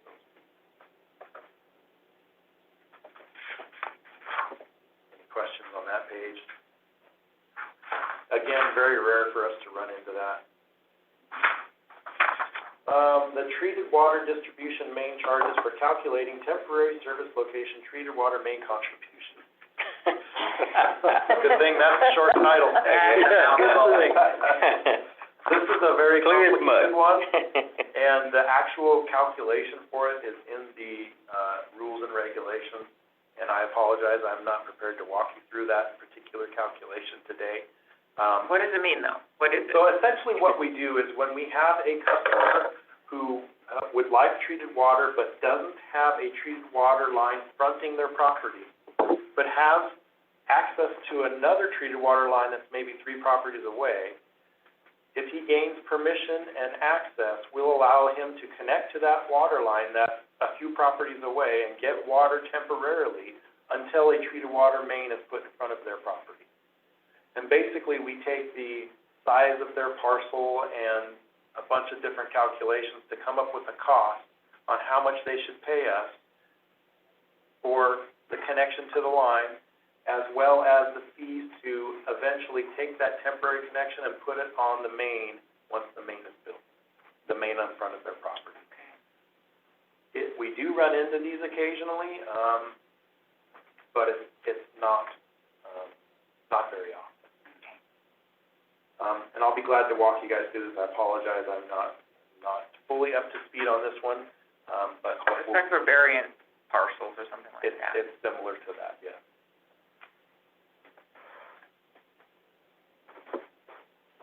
And then the next one, and by the way, this one's weird for me, that particular calculation on how we do this is in the rules and regs and not in the schedule, which is bizarre.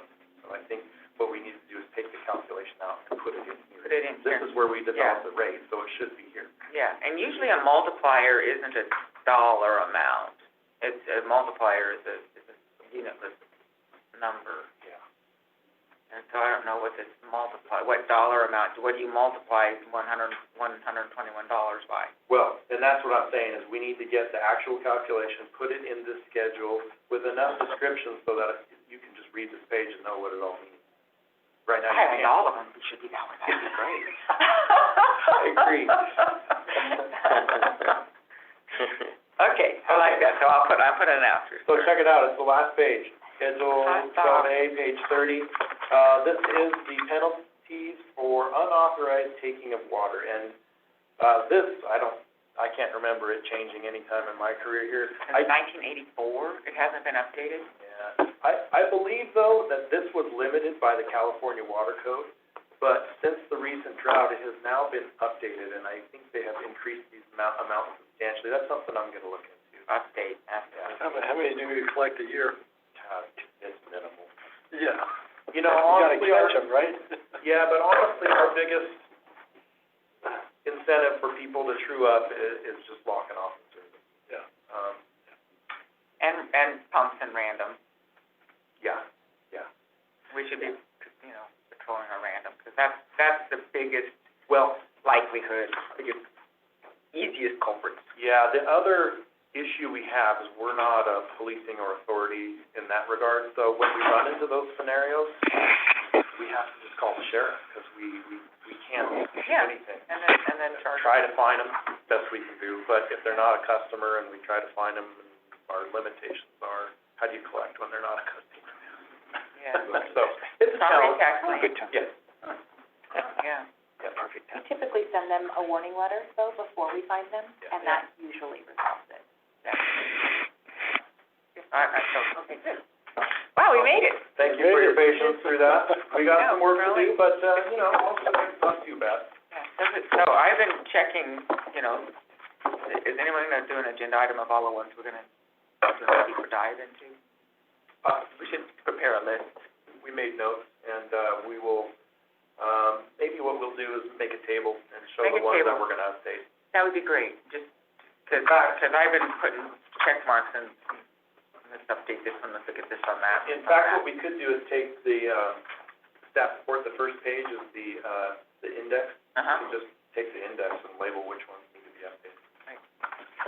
Bring that as a notation for next time as just here's what we're gonna do. Yeah. And then Right. make sure we get to that before And then schedule we it can make time. sure that we're trued up and we're all on the same page of early what our- 21. Yeah, we're this gonna be gives looking us at. a little time to start, getting with maintenance and seeing what their actual costs may be on some of Yeah. these installations and get that information available for next year's. Yeah, it should be pretty available from the 2020 cost of service. I mean, all of these different activities were defined, I thought. Well, some of these activities are outside of our normal maintenance, hours, and so we'll have to get labor rates. Oh, okay, for And the then we have outside to do hours. some activities in terms of how many hours they would anticipate, so we'll get it.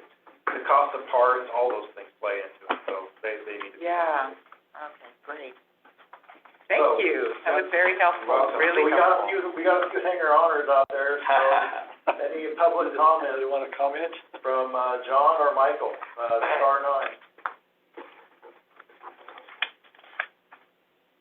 I think I put him to sleep. Oh, wait. Time's out. Hello, John. Okay, John, I think you're I just unmuted. want to let you know I'm awake.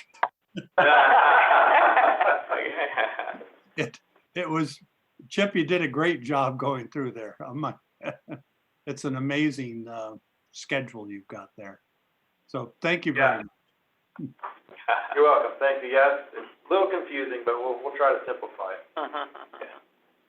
Okay. So I think that, closes item 2. And Got here just in time. item 3. All right. Great. Welcome to Clean this whole thing up. No, but you don't have 30 pages to go. I know, I don't even have a page. And by the way, before we get too far off topic, I want to thank Aurora for diving into this document every year and trying to figure out the intimate little details. It's a lot of work, so It is, appreciate your absolutely. effort there. Thank you for coming. Thank you very much. Yeah. Okay, so item number 3, this is just to close and round this meeting out, right? Wanted to kind of let you know, we've sort of been talking about a number of things. Last time we talked about raw water customers, treated water customers. We looked at the number of customers. We looked at our largest accounts. We looked at some of these other things, a total amount of water purchased, the top 10 customer users of the district, et cetera. We went through some of that. Today, we went through some of certainly the rate structure, and I hope the meeting and the conversation with Dan Macon was good in the survey. I'll look forward to getting updated on that after the fact, but that's moving forward. Some of the goals and objectives that the two of you mentioned from the last meeting on September 15th, we talked about kind of bringing in the ag community and different communities, different constituents that are either raw water users or large constituents. We had kind of talked about bringing a roundtable of the ag community to one of these meetings, preferably earlier than later. Perhaps next month could be that, and not sure exactly what we're going to talk about, but, you know, we talked about the farm bureaus, both Nevada and Placer County. We talked about the farm advisors, Chris and, Placer, Josh, bringing them in. So a small group of, folks. Obviously, COVID, we can't bring in a lot of people, but there was a conversation where you guys wanted to sort of have a one-on-one roundtable with some of the ag users. No, I think it's, because I keep getting asked, do we have a place at the table? And I say, well, yes, like everybody has a place at the, I think they're meaning more like we're talking about. And so I see it not so much in the decision-making, but helping us make a decision about going forward. I did ask Dan about the survey, looking forward to setting water rates next year, looking at a time frame, how we collect this information, make a decision.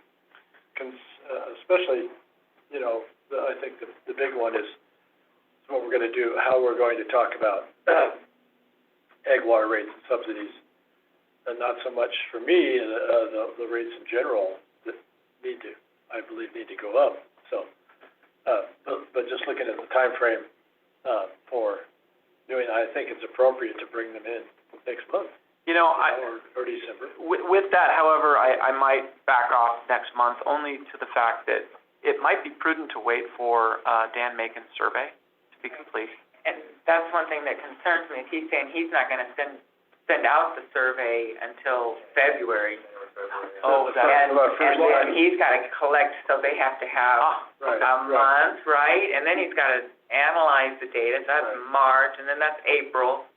And so I'm starting, it just dawned on me when he was talking, and I didn't get to bring it up. It's too late. We're gonna have to work with him on, how that gets mailed out. I think waiting for our raw water updates to go out is too late. I agree. Was that the He has expressed an interest in stuffing the survey in with our, change petitions that go out in January, February, but it's gonna be more costly because now it's additional weight in our billing. And our billings are half automated to data pros. Not a great idea, but, B, it's probably too late. Yeah, it should be a separate mailer. we do? Well, we'll talk to Dan. Yeah. We'll give Dan a call and we'll find out.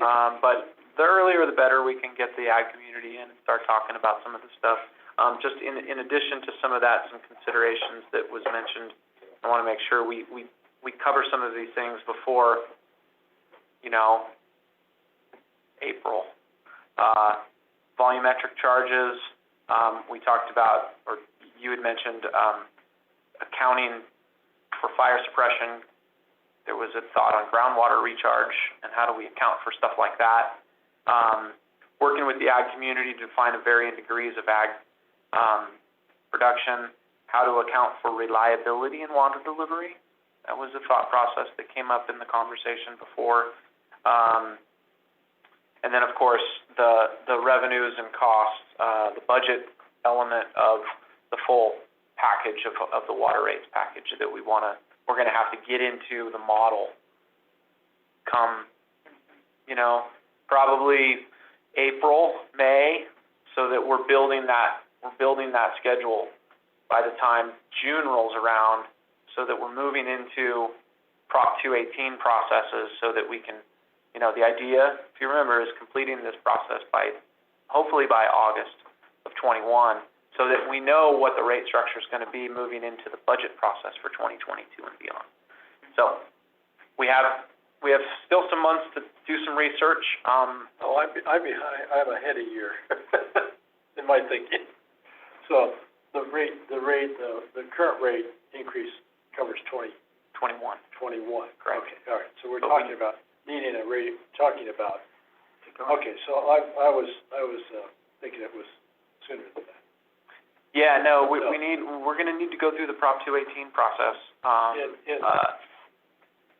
In a perfect world by August. Yes, of next year. That then gives staff and budgeting of all the rest of the departments ample understanding of what our revenue structure is. Gives us the time to update 30 pages before the new year starts. And So in that case, I don't see a need to rush Dan Macon then. I was thinking, I was off a year. Well, I do think so, as you continue these meetings and you have those discussions with your ag community, I think it's probably better to have those meetings early in the season, because I think once irrigation season starts, they're busy. Yeah. And they don't really have a lot of time to meet with No, us. it needs to be a winter time. Winter time thing, yeah. And I've been speaking with both the Placer and Nevada, Placer Farm Bureau for sure.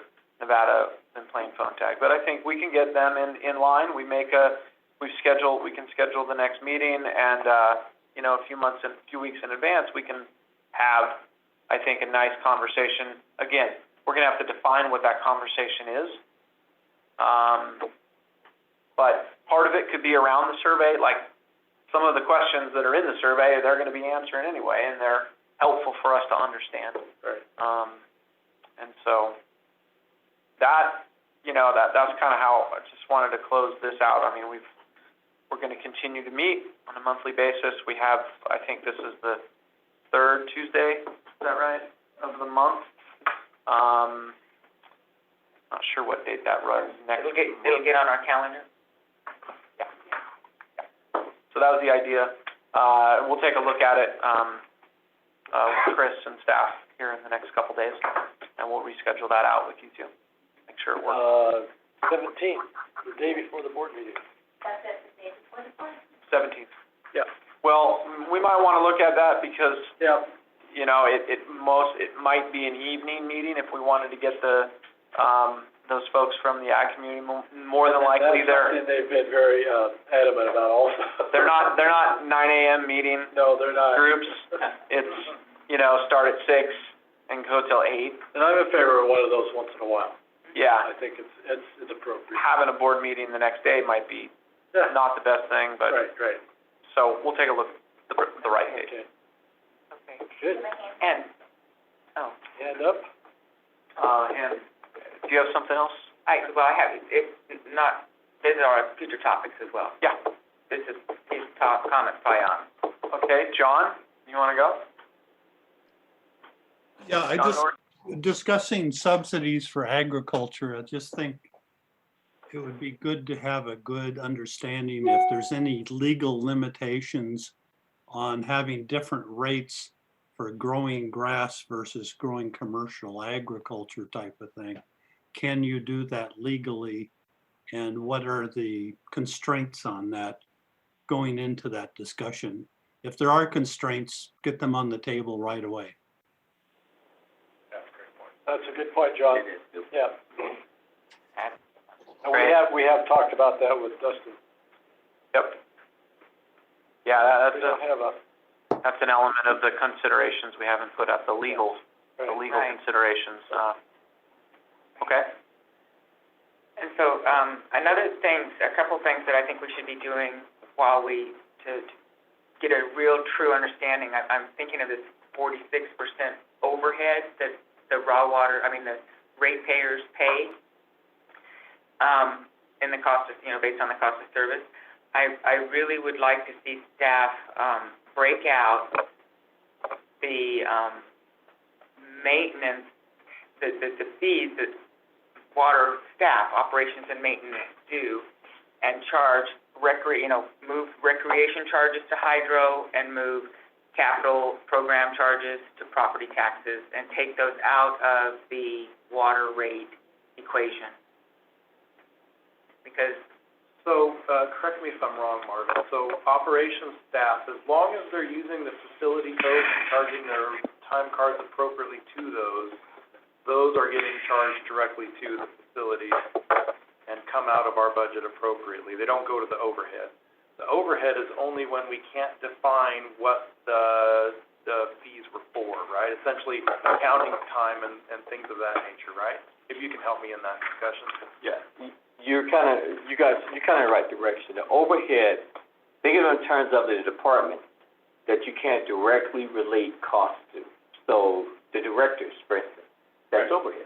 overhead. Administration, management, Staff watershed. time, The whole cost of the department is overhead, because you can't all allocate. staff time. No. No, So for accounting, yes. For operations, no. Our staff time gets charged to each individual facility. If a distribution operator works on the Camp Far West Canal for 3 hours that day, he charges his time to the Camp Far West Canal. Yes, so the direct departments, the departments that we can directly, relate to, whether it's a raw or a treated customer, right? Water operations, that whole department, they can directly relate their costs in terms of the employee costs, also the materials. So when they pull, material to work on the facility, they can relate it. Maintenance can be directly related to, the facility they're working on.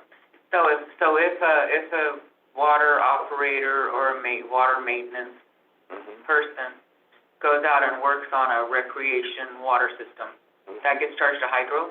Hydro pays for that? No, if a maintenance person works on a recreation facility, that recreation pays back water. So for instance, if there's a cost now to work on a sewer system for recreation, the maintenance person then is going to charge his time to that particular, campground facility. And then on a quarterly basis, we pay back water. How? Through a transfer in. Yeah. Hold on, So I want to look into we're gonna look into it. That's what I This want. is something we need to just look into. I think we need to come with sort of some analyses, Yes. some examples Right. of how certain things, because I do know what you're saying. We've talked about this a few Yes. times. And it's really about, and so if a capital project's being paid by, taxes, where does the labor for that capital, Exactly. where does the labor for that get charged? If it's coming from operations, is it being paid by the taxes, or is it being paid by the water operations, right? So I get And that, same with the recreation campground. with the should be rec charged to side. Hydro. and So, maintenance works on a hydro facility, does maintenance, do the water payers get paid, are they paying for that activity? I understand that, and we should bring some examples, I want some that on a overview. future topic. Okay, fair enough. I'm Chris, sorry, I didn't sorry. catch up. I'm good, it's all right. No. I'm good. Okay, Yeah. we don't need to, I don't think we need to get into details. I just I wanna was clarify trying that to- you understand the question. I know your question. I was trying to understand the Yeah. question, connecting back to rates, right? It's all, Connecting back to rates, The overhead is a percentage of our budget, right? There's a number out there, right? right, 46% or The something. overhead, I get It's a big number. I get Yeah, the, big I get the genesis of the question, for Yeah, sure, it's and we'll big. come but I back and don't use see that. how we come up with a decision about rates based on that discussion, that's where I'm lost, okay. Yeah, 'cause we just pay a lump sum, we just, remember the 46%, we didn't know how to divide it between treated and raw and how to Right, divide. right. And I said, well, what is that made of? And so there's this spreadsheet, or there's this table that says 2020 cost of service considerations, the support departments and delivery departments. So maybe it's something in there. I just wanna know. We'll get into it. Okay. Yeah. We'll get into it. So, yeah, you understand it. We'll take one of these meetings in the next couple months. We'll dive into it. And we'll dive yeah. into it. Into the 46%. Yeah, we'll dive Yeah. into it. Yeah, I think that's good. That's what I would like. All right. And we actually, to develop that, we went through every single line item charge and tried to determine where the costs belong. And, some we just couldn't define, so. Yeah. And my understanding was all staff costs were in that overhead number. Well, No. I don't think so, but No, No, not all. no, not all. Okay. A lot, No. a lot. A lot. So, yeah, we need to know which one. Let's We need identify them. a deeper dive and a review of that, Yeah. table, Yeah. and what it meant, and what it is, and what it is not. Yeah, That's right. Sounds good? very good. Okay. Yeah, so do you have any ideas for No. future meetings we should? No, I Topics think they're all good, they're extremely educational, this one Okay. today was very much so. I'm not sure cost benefit, our time versus developing rates, how much that contributes, but, I'm sort of there. But, yeah, I mean, How much our time can just, well, how much time we spend in the weeds yeah, to come up with, rate schedule, rate setting, I'm not there, but that's all right. It's all interesting and valuable, so and it's that's having what- everybody pay their fair share. Yeah. Okay. Is there any other questions from the public?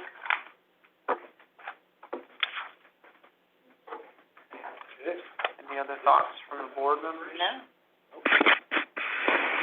Should close it, Not me. Well, I think the Want me to grab the gavel? not wearing blue. Didn't know that was a rule. You didn't get the memo? Come on. Okay. All right, with that, There you go. we will close the October 20th Water Rates Committee. Thank you very much. Good. Thank you. Appreciate it.